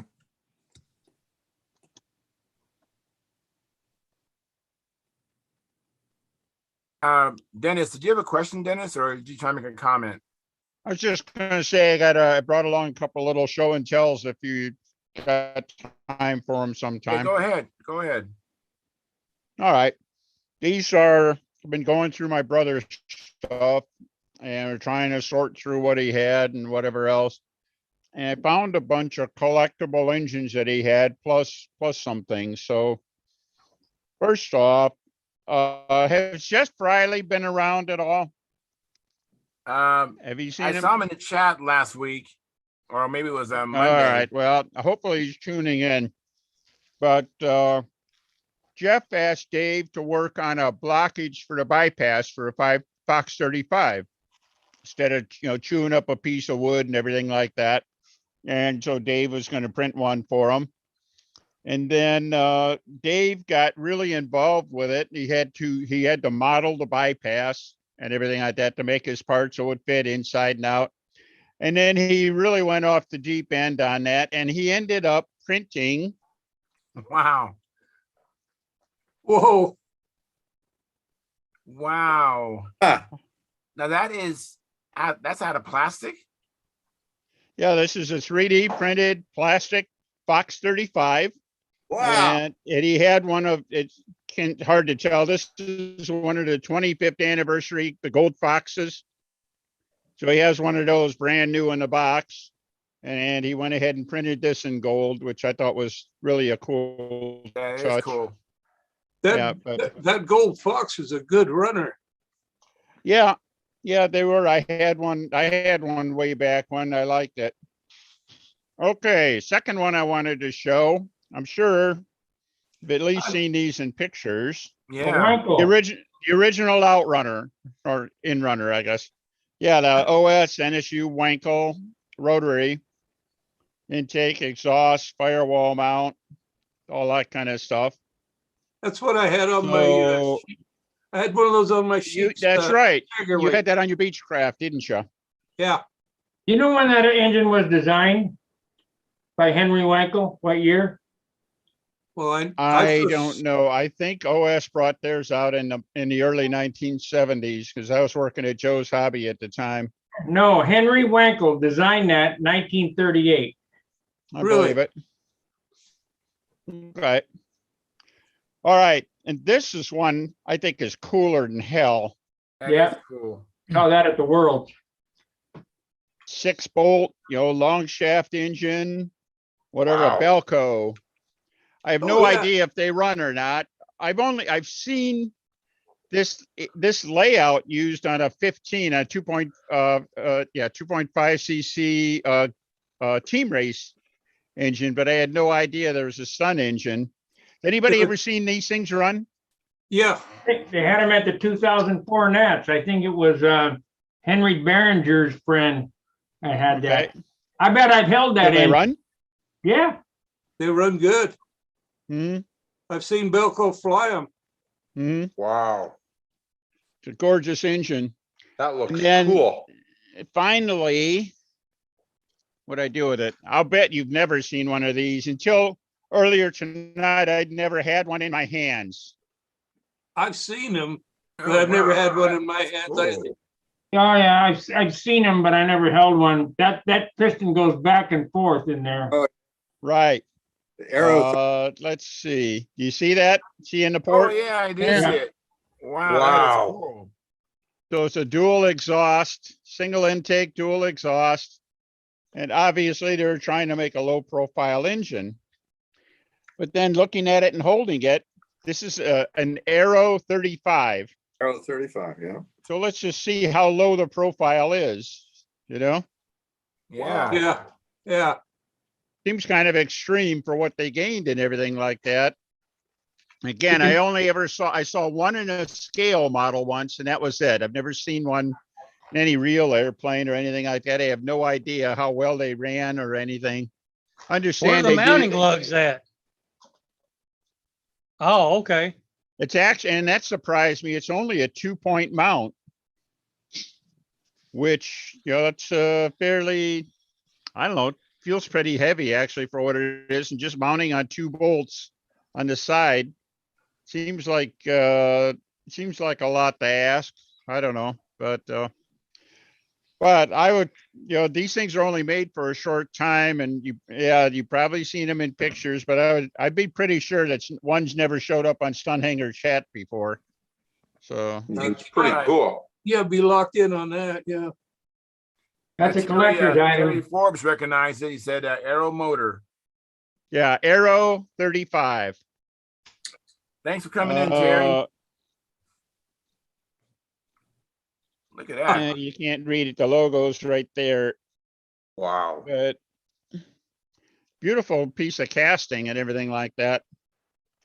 Okay. He had a few others. He had a couple of Orwicks, but those are no big deal. And he had a couple of, he had a GHQ. Did it which run? I don't know. What really looked odd is it looked like this one had a compression screw instead of a spark plug. Oh, really? I can't believe, I want to look into that a little deeper. I cannot possibly believe that it was a diesel, but that's what it looks like.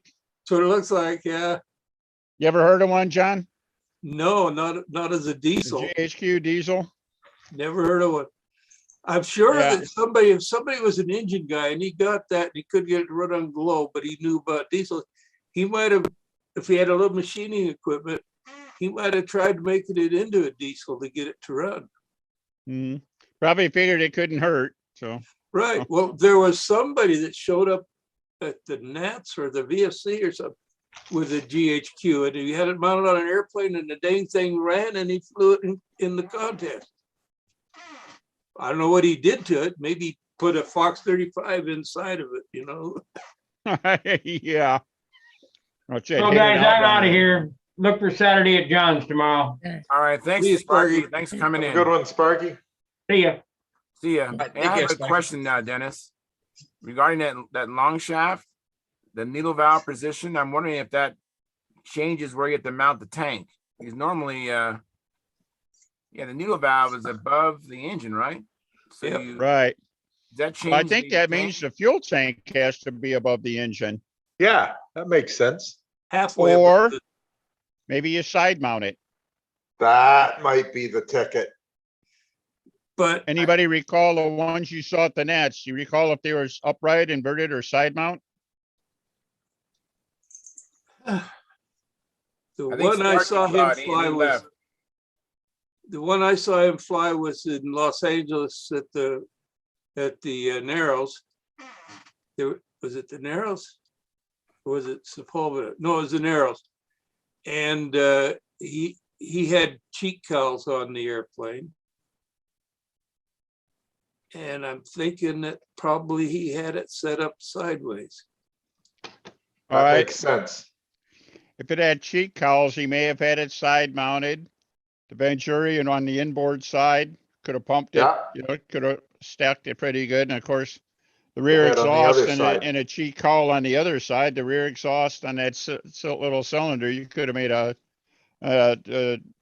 take a Yashenko layout or something like that. I mean, you could have lost that engine. You could lose that engine in a Shark, I think. Well, his airplane looked something like a Shark, but it was his own design. Mm.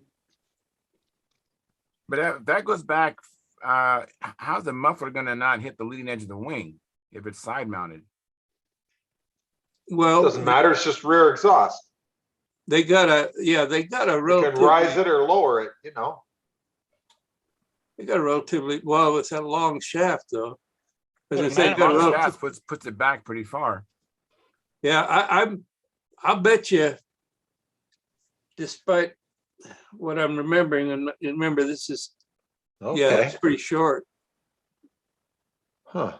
I bet you that Belco ran that though as inverted because Mhm. he had the Venturi up high where it was easier to prime to put his finger over it and all that.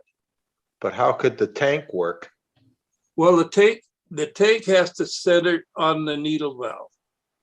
Yeah, which is way up top in the Venturi. Yeah, but it depends on your design. There's enough room there. You could put a 1-inch tall tank in there. Yeah. Well, I think you'd probably have to put that mounting beam on this side, mount the engine straight down into the beam. Okay. Yeah. And then you would have Right. room above the beams for a normal sized fuel tank. Right, That would probably yeah. work. Yeah, you got to think. So you'd differently. build Yeah. basically the bottom of the airplane, the cowl and everything like that would be a permanent installation, drop the engine in and probably have a top cowl. I know in the team racers, they'd have like a little half speed pan or something like that. And they drop it in from the top. I wonder if, you could build a stunt plane that way too. Yeah. But at Very any rate, cool. it's Well, as I remember, it was a very unusual. good running, it's a very good running engine. Yeah. But the other features of very, the fact that it has such a long shaft and everything like that would normally be pretty bad for like torsional rigidity and stuff. I guess that was the real downfall of the long shaft Fox 59s is the cranks used to get into a harmonic and they'd rip the counterweight off and whatever. But they were relatively small and solid. I believe they were solid. They had a rear intake, but this looks bigger than the Fox. Like the Journal looks bigger than the Fox, so it may have been all right. I don't know. I'm trying to remember, is the Discovery Retro built by Belco? I think it is. Yatsenko, I think. It's a Yatsenko? I think so. Because they build the airplane, Yeah. but I think well, anyway. Belco's pretty respected in many circles as an engine builder. Yes, he is. I've heard that. Mm-hmm. And he's not a bad stunt pilot either. He came to a contest in California a few years ago. That's what I was referring to. Yeah. I'm looking for pictures of it. Oh, cool. Well, thanks, Dennis, for I was just curious when I saw that. Oh, and by the way, that muffler looks like it would go on a Stalker engine. Does, doesn't it? It does. It probably would. Stalker. John needs a muffler just like that for his Stalker 81. I would imagine just the rear exhaust and the boss and everything like that. That's pretty doggone. That's a nice round piece of pipe there with a couple O-rings on it. Yeah, it looks very stalker-ish. Yeah, it does. Stockish, whatever. Got a couple of mounting lugs that don't show up very well. There got a couple of mounting lugs so you can put it on a platform. So blow down or whatever direction, probably blow down. That engine is cool. You blow it down and slightly to the outside. Mm-hmm. I bet you that runs just awesome. I would think so.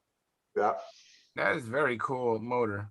Well, it seems like you ought to get points for running such a cool looking engine, wouldn't you? You should. I think you should. I don't know whether Belco's Russian or whether he's Ukrainian. He was on the Georgian stunt team in 20. Okay. While we're kind of on the subject with what's going on over there right now, there's a lot of good model flyers and model builders, and feel sorry for all of them. Yeah, and I don't know about you, but I pray for them. So yeah, I feel bad for them too. Because fortunately, I got some parts from the Ukraine about a month or so ago before all this stuff happened. Yeah, I understand Ruslan is okay, and what's the other guy? There's two other guys. They're all okay. One of them, they're scared to death. Yeah. And well, they should be, but they're okay at this time. Good, very good.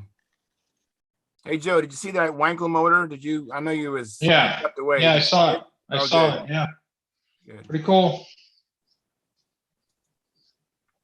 Very cool. Thanks, Dennis. Appreciate that. Nice show and tell. I stumbled on an idea yesterday. I was bouncing some props, and I had a few props that actually needed to bounce the hub a little bit better. Oh, Howard, you got some pictures of me. There we go. Big. That's it.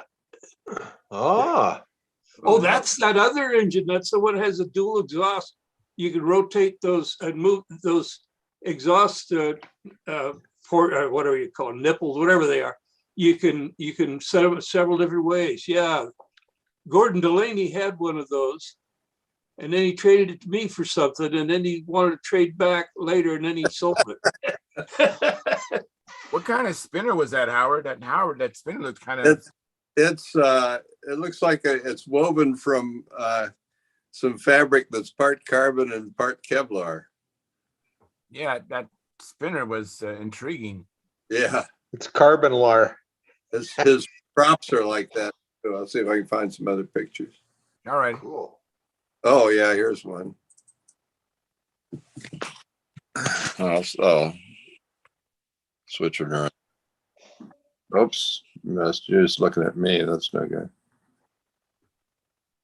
There it is. Oh, that's Wow, cool. look I at remember that. that. Yeah. Look at Wow. that scimitar prop. Is that That's ever spinner. sexy?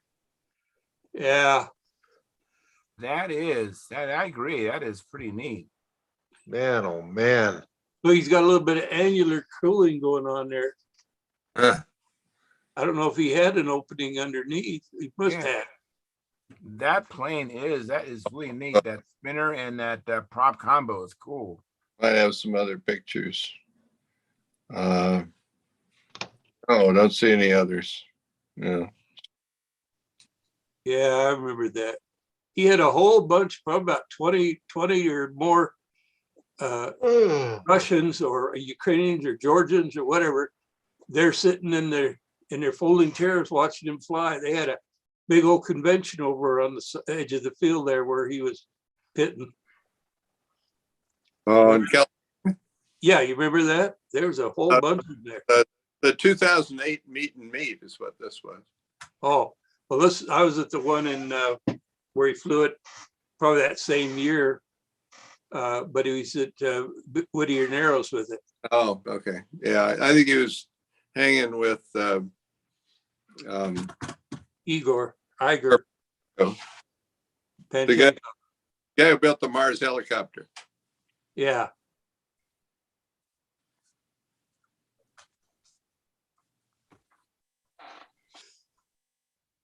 Anyways, what I was saying earlier is that I was bouncing a prop, and this might be something you might be useful information. I had purchased some tape-on weights for like your drivers in golf. They got this like a roll of lead that has adhesive backing. It's really thin, and it's about a little less than a half inch wide. And I just thought, let me just try that. So I stuck it on the light side of my hub to bounce my props. And it's like, wow, that is such a cool idea. I meant to bring it in here to show you what I'm talking about, but I purchased this tape weight for golf clubs for drivers, I believe, at Dick's Sporting Goods. And it's really neat for bouncing your props. I would highly recommend it. Did it stay there? Huh? Did it stay there? Yeah, I was flying my Strega today, and I had two props that I had attached the weights on, and they stayed on. Wow. You know, Wow. the prop being balanced, it's gonna, I guess be more inclined if it was out of balance, all the vibration. But yeah, I mean, those props were just so slick. I mean, I couldn't feel a thing at the handle. And Groovy. I meant to bring it in and show you, but I showed Joe. It's like it goes on like a tape. You just cut it. I cut mine with the scissors. It's like lead, real thin lead on a tape roll. Yep. And I just put it to the light side of the hub and bounced it. Probably kept trimming the length of it, so I got the prop to balance right. That's something. So you just stick it on the edge of the hub? Yeah. Okay. Wow. You can get stuff like that at Bass Pro Shops too. It's little lead tape discs to make your lures suspend in the water. So I don't know if the adhesive on them would be strong enough, but they're waterproof anyway. Yeah, it was. If I'll try to remember to on the next show. I'll show an example of it, and I'll bring a prop in with the tape on the hub. But it was like just like a kind of an aha moment. And I went and grabbed it and tried it, and it's like, oh, this is great, because I was sanding the heavy side of the hubs, and I'd also would put epoxy on the light side of the hub, and I would eventually get the props balanced, but it was a lot longer process than what I did last night. I just cut a piece, and then if it was too long, I would trim it. And if it was too short, I would just grab another piece and cut until I got the right length. And it was excellent. If I say so myself, it was awesome. Speaking of props, did any of you guys notice on the classified on Stunthangar that there's a bunch of wood props for sale? No. There's a bunch of the really nice unobtainium rev ups. Really? Like what size? 10 to 13s. Oh, I need some 14 and 15-inch rev ups. Good luck. They might be there. They might not be. I don't remember. And then he's got a whole bunch of I call them prop kits. Zingers. And he wants to sell a whole bunch of it as a group for $150. You get all those wood props. I would have sprung for it, but I really don't like zingers, and I don't know what I'd do with them. Paint sticks, that's expensive paint sticks. I don't think you get a zinger to work good. You just got, like you said, it's a prop kit. You got to do a lot of sanding. Sanding and carving. And carving to get it to be a good prop. Yeah. But Guys, I don't have to do that on. Yeah, I'm out here. Take it easy, Yeah. Eddie. All right, Eddie, thank you very much. Take care. Medicine's starting to kick in. I'm fighting it off, so I'll right. see y'all next time. The show is going to be streaming for another 19 minutes anyways. Time is it? Oh yeah, it's getting close. I might cut out of here a little early tonight. All right. Yeah, Charles, just keep an eye on that tape. I guess I'm shocked as heck that it stayed on, but in the first place, but just keep an eye on it. You don't have some kind of catastrophic event on that. Okay, yeah, that's a good idea. But you think about on a driver, I mean, when you had a golf swing, the shock of hitting the ball, I mean, it's got to be to withstand. Yeah, if you're swinging a golf club at 10,000 RPM, go for it. You know. But I guess that's where I'm coming from. Is that I don't know how much weight you used or how it's retained or if there's any other mechanical attention. But my gosh, I guess I'm really surprised that it stayed on. I did wick a little CA around the just to The help edge of it. Okay. Yeah, Well, I did have a little bit of precaution. I just kind of wicked some CA, figuring it's capillary, and we get on there and help maybe hold it on. But it seemed to be fine without the CA, but I just did it anyways. You think about what the radius that lead is going around. It's just going around the hub radius, which I guess what I should have said is if you can swing a golf club at 10,000 RPM, what the heck are you doing here? But that's true. Yeah. That's It's like the guy that brought the gorilla out to the driving range. Yeah. Made a bet with the guy that the gorilla could outdrive anybody there.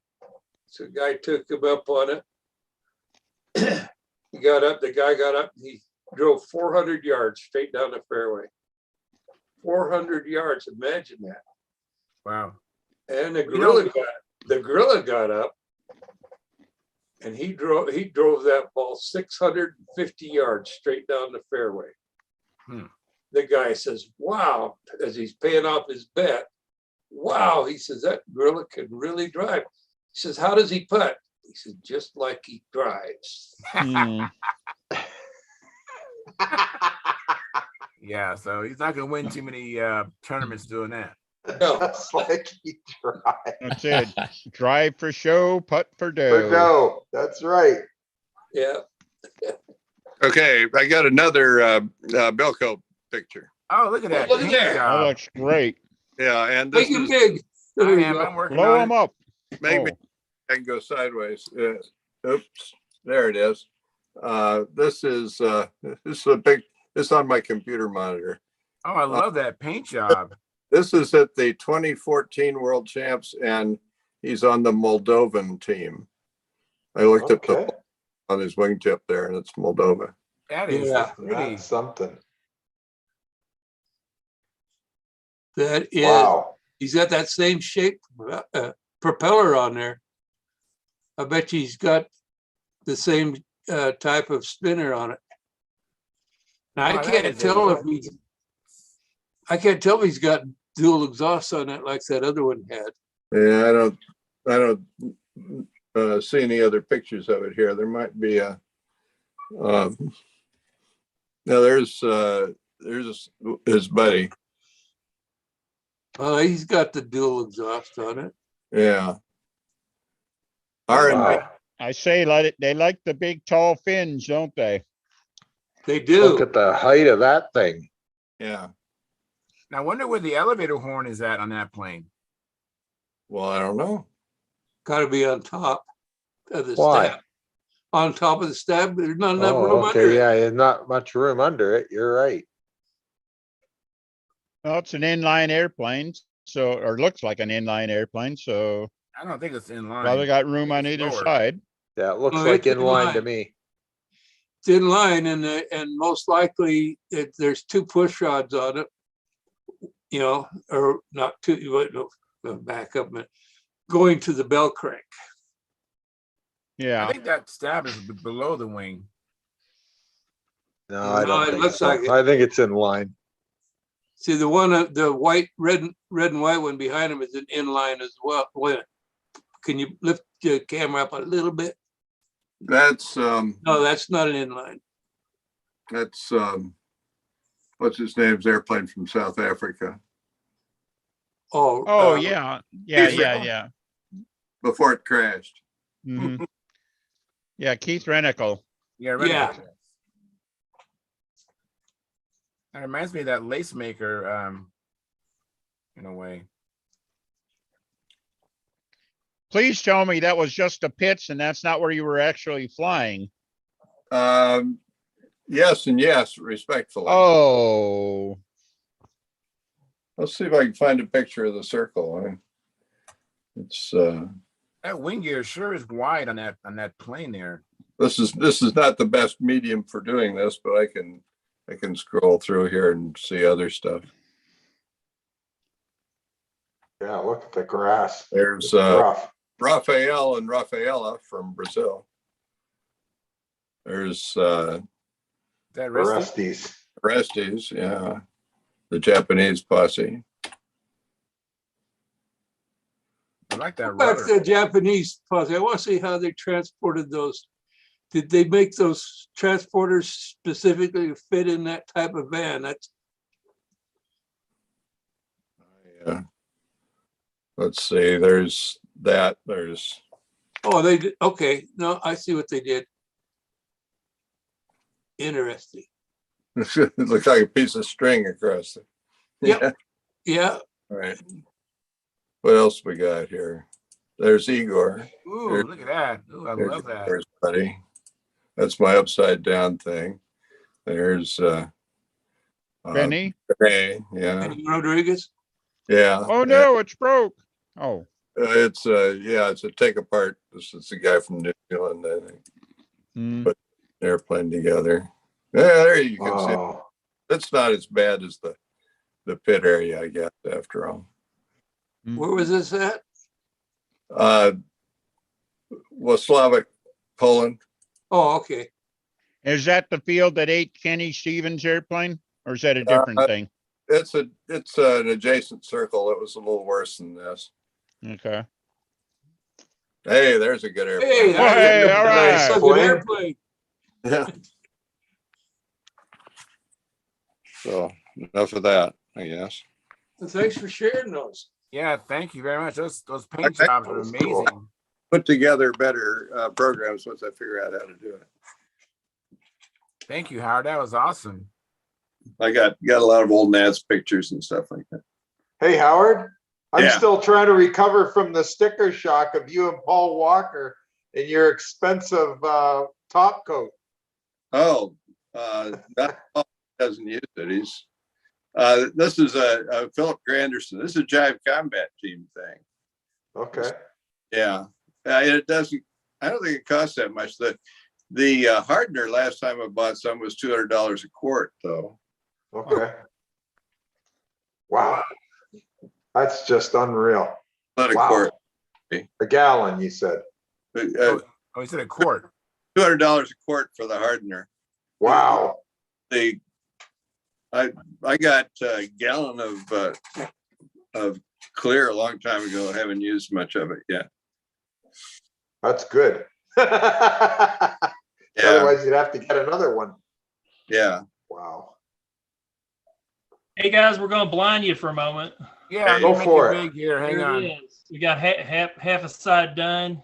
Oh, very nice. All Looks right. nice. Yeah, it Right. took us a while. It took us a while, obviously, but I don't know. We took our time. We got it done there. So. Yeah, you did. Very good. That looks Hang good. Hang in there, Angstrom. You're going to get good at this. It's a good start, Angstrom. Way to go. Right. Yeah, if you can do it that good at your age, imagine what you'll be able to do when you're our age. I don't know. He keeps us up. We might have to find him a girlfriend and a hot car. That's right. Get them out of the way. That's right. Get Other him, one, get him distracted. going Yeah. the other, you look at the way we build now, and then you go back 50 years, and you can imagine how poorly we did then. Oh my God, we were really bad. Yeah.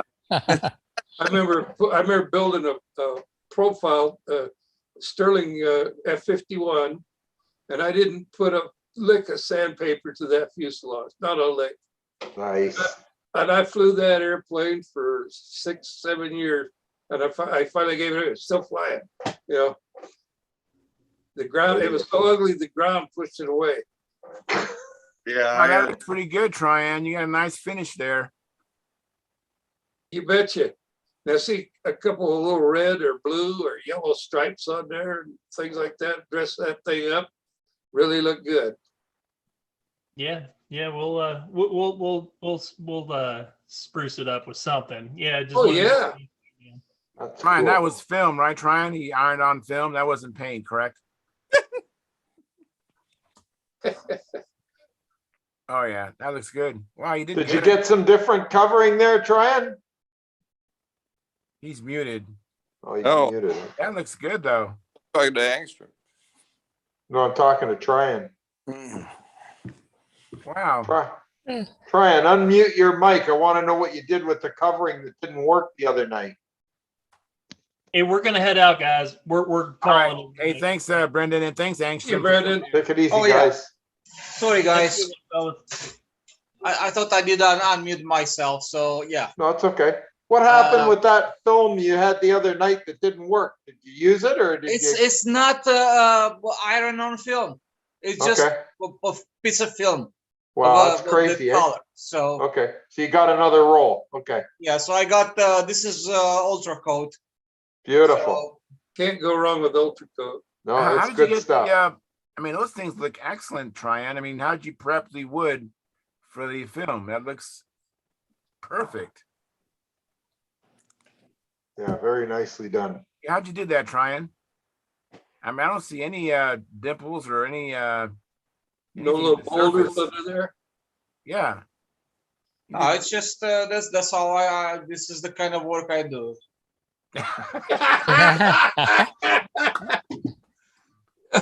They're gonna love you in Romania right. when you go back.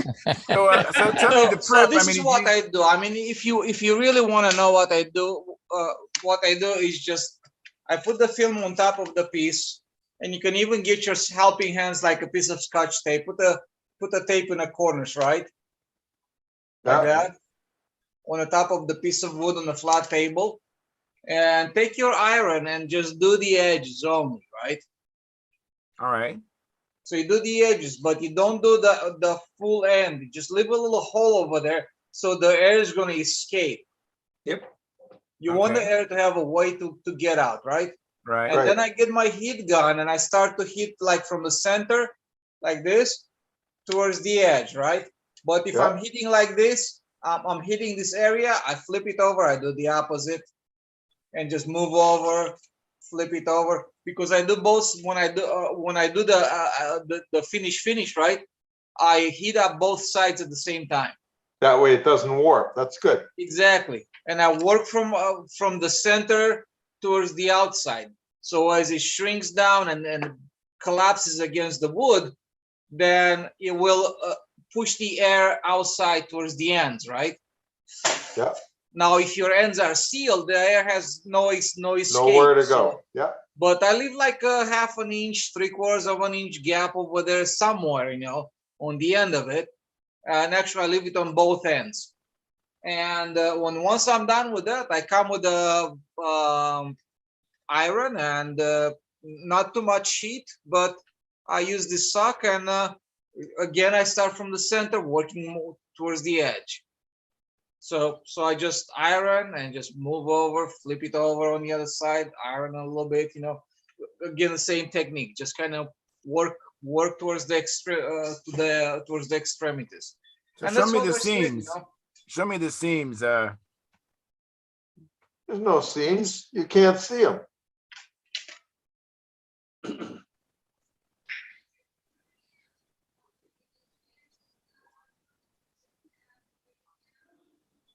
Holy cow, that's outstanding. Nice You're work. hired. Are you watching this, Joe? You're Yeah. hired. Yeah. You're hired.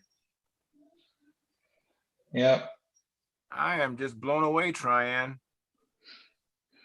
Yeah. So I'm just and I already put the paper on a fuselage.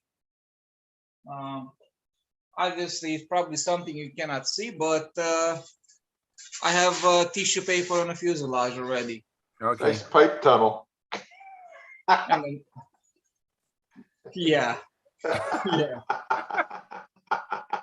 So You need to have the air coming out somewhere, Yeah, So I just know. put I'm it just here and I put teasing it you. over there. Just That's good. actually this was more of a necessity because I did something. I had to get to the bell crank, and I said, well, I guess I know where I'm gonna put my hole now. Yeah. Yep. Kind of thing. But Cool. yeah, so this is my fooling around fun project. yes.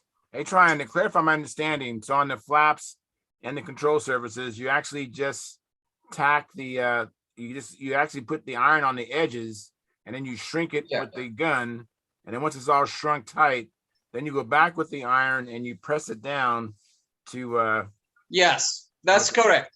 all right. But you don't press Edge, really hard. edge, use the heat gun to shrink down, but you want to stop when it's shrunk and it's straight. You don't want to overdo it. Okay. Okay, I think it's a good idea. So you All don't want to over shrinking, because otherwise you're going to just start to put so much pressure on parts, it's going to look like a pretzel after that, and you're going to have issues with it because it's not going to be stable per se. So edges first, heat gun, right? Edges, but not complete. You can finish the leading edge and the trailing edge. That's fine. But on the tips, leave a little gap somewhere, right, for the air to escape. Hit with a heat gun. Number 2, hit with a heat gun. And number 3, come back with the iron and just have it stuck down, kind of thing. Excellent.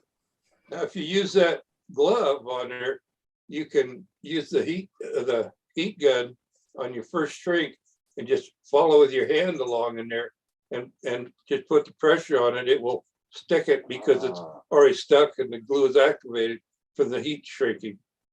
And so you can eliminate one step if you want to. Hey, Tryon, Oh, one day, could you do a flap for us in real time so we could see how you do it sometime? That Sure. would be awesome, because I'd That like would to be see how awesome. you, because if you can do a flap, an elevator or a stab or anything, they're all the same. But I'd like Yeah. to see you do one just to see how it's Yeah. done. That workmanship is outstanding. Really well done. We can do an elevator. Yeah, like when you can do it, when you have time, I'd love to see it. I think, Yeah. I mean, Yeah, I've that been is doing the strange. stuff for years, but I can't do it like that. And I'd like to see how you do it. Yeah, neither can I. I haven't done it like I that. think one thing, I just purchased this sock over here that you put on the top Yep, of the they're good. iron. Yep. And I think, I mean, it's not the best because it kind of moves around. You see that? Yeah. Yeah. You see how it moves around? Right. It's not that stable. I like to be a little bit more stable, but if you put the iron directly without the sock directly on the top of the film, it scratches it. Yes, it does. I It's know. gonna scratch it, and For I don't sure. like that. Nope, I know. I mean, the So- finish on yours looks like paint. It's so good. Yeah, I know it does. It looks awesome, just like paint. Excellent. Yeah, so that's that. You know, just do the contour, hit it with a heat gun. Now, if you have if it's a wing and the air already has a place to escape, obviously oh, you for don't sure. need that. I mean, just common sense, guys, right? Yeah. Right. Right. But if it's a solid piece of wood, then the air has no place to escape. So you have to Leave give a place. yourself a little Place back at each door or end. whatever. Yeah. Very Yeah. good. Hey guys, it's 9 o'clock here. I'm going to end the live stream. We're going to continue on, everybody, just to let you know we're just going to stop the live stream, but we're going to continue on for the after party. But we had a pretty good show. We had a couple super chats. Thank you very much, Model Sex Modeler, for the $9.99, and then Patrick 10 EC.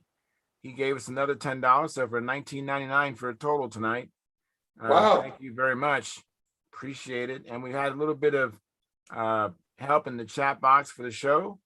We actually ended up, I think the highest viewing audience we had at one point was, it looks like it's 25, I think, or 26 viewers. This is live, but you know, as time progresses, the show gets replayed over and over again and the views go up.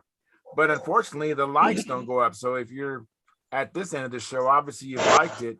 So please remember, hit the like button and when you're rewatching this. But come back Monday. Hopefully this week I have a chance to go flying or work in your shop like Tryan and others are doing, and come back Monday and show us what you've been doing. Until then, we're going to say good night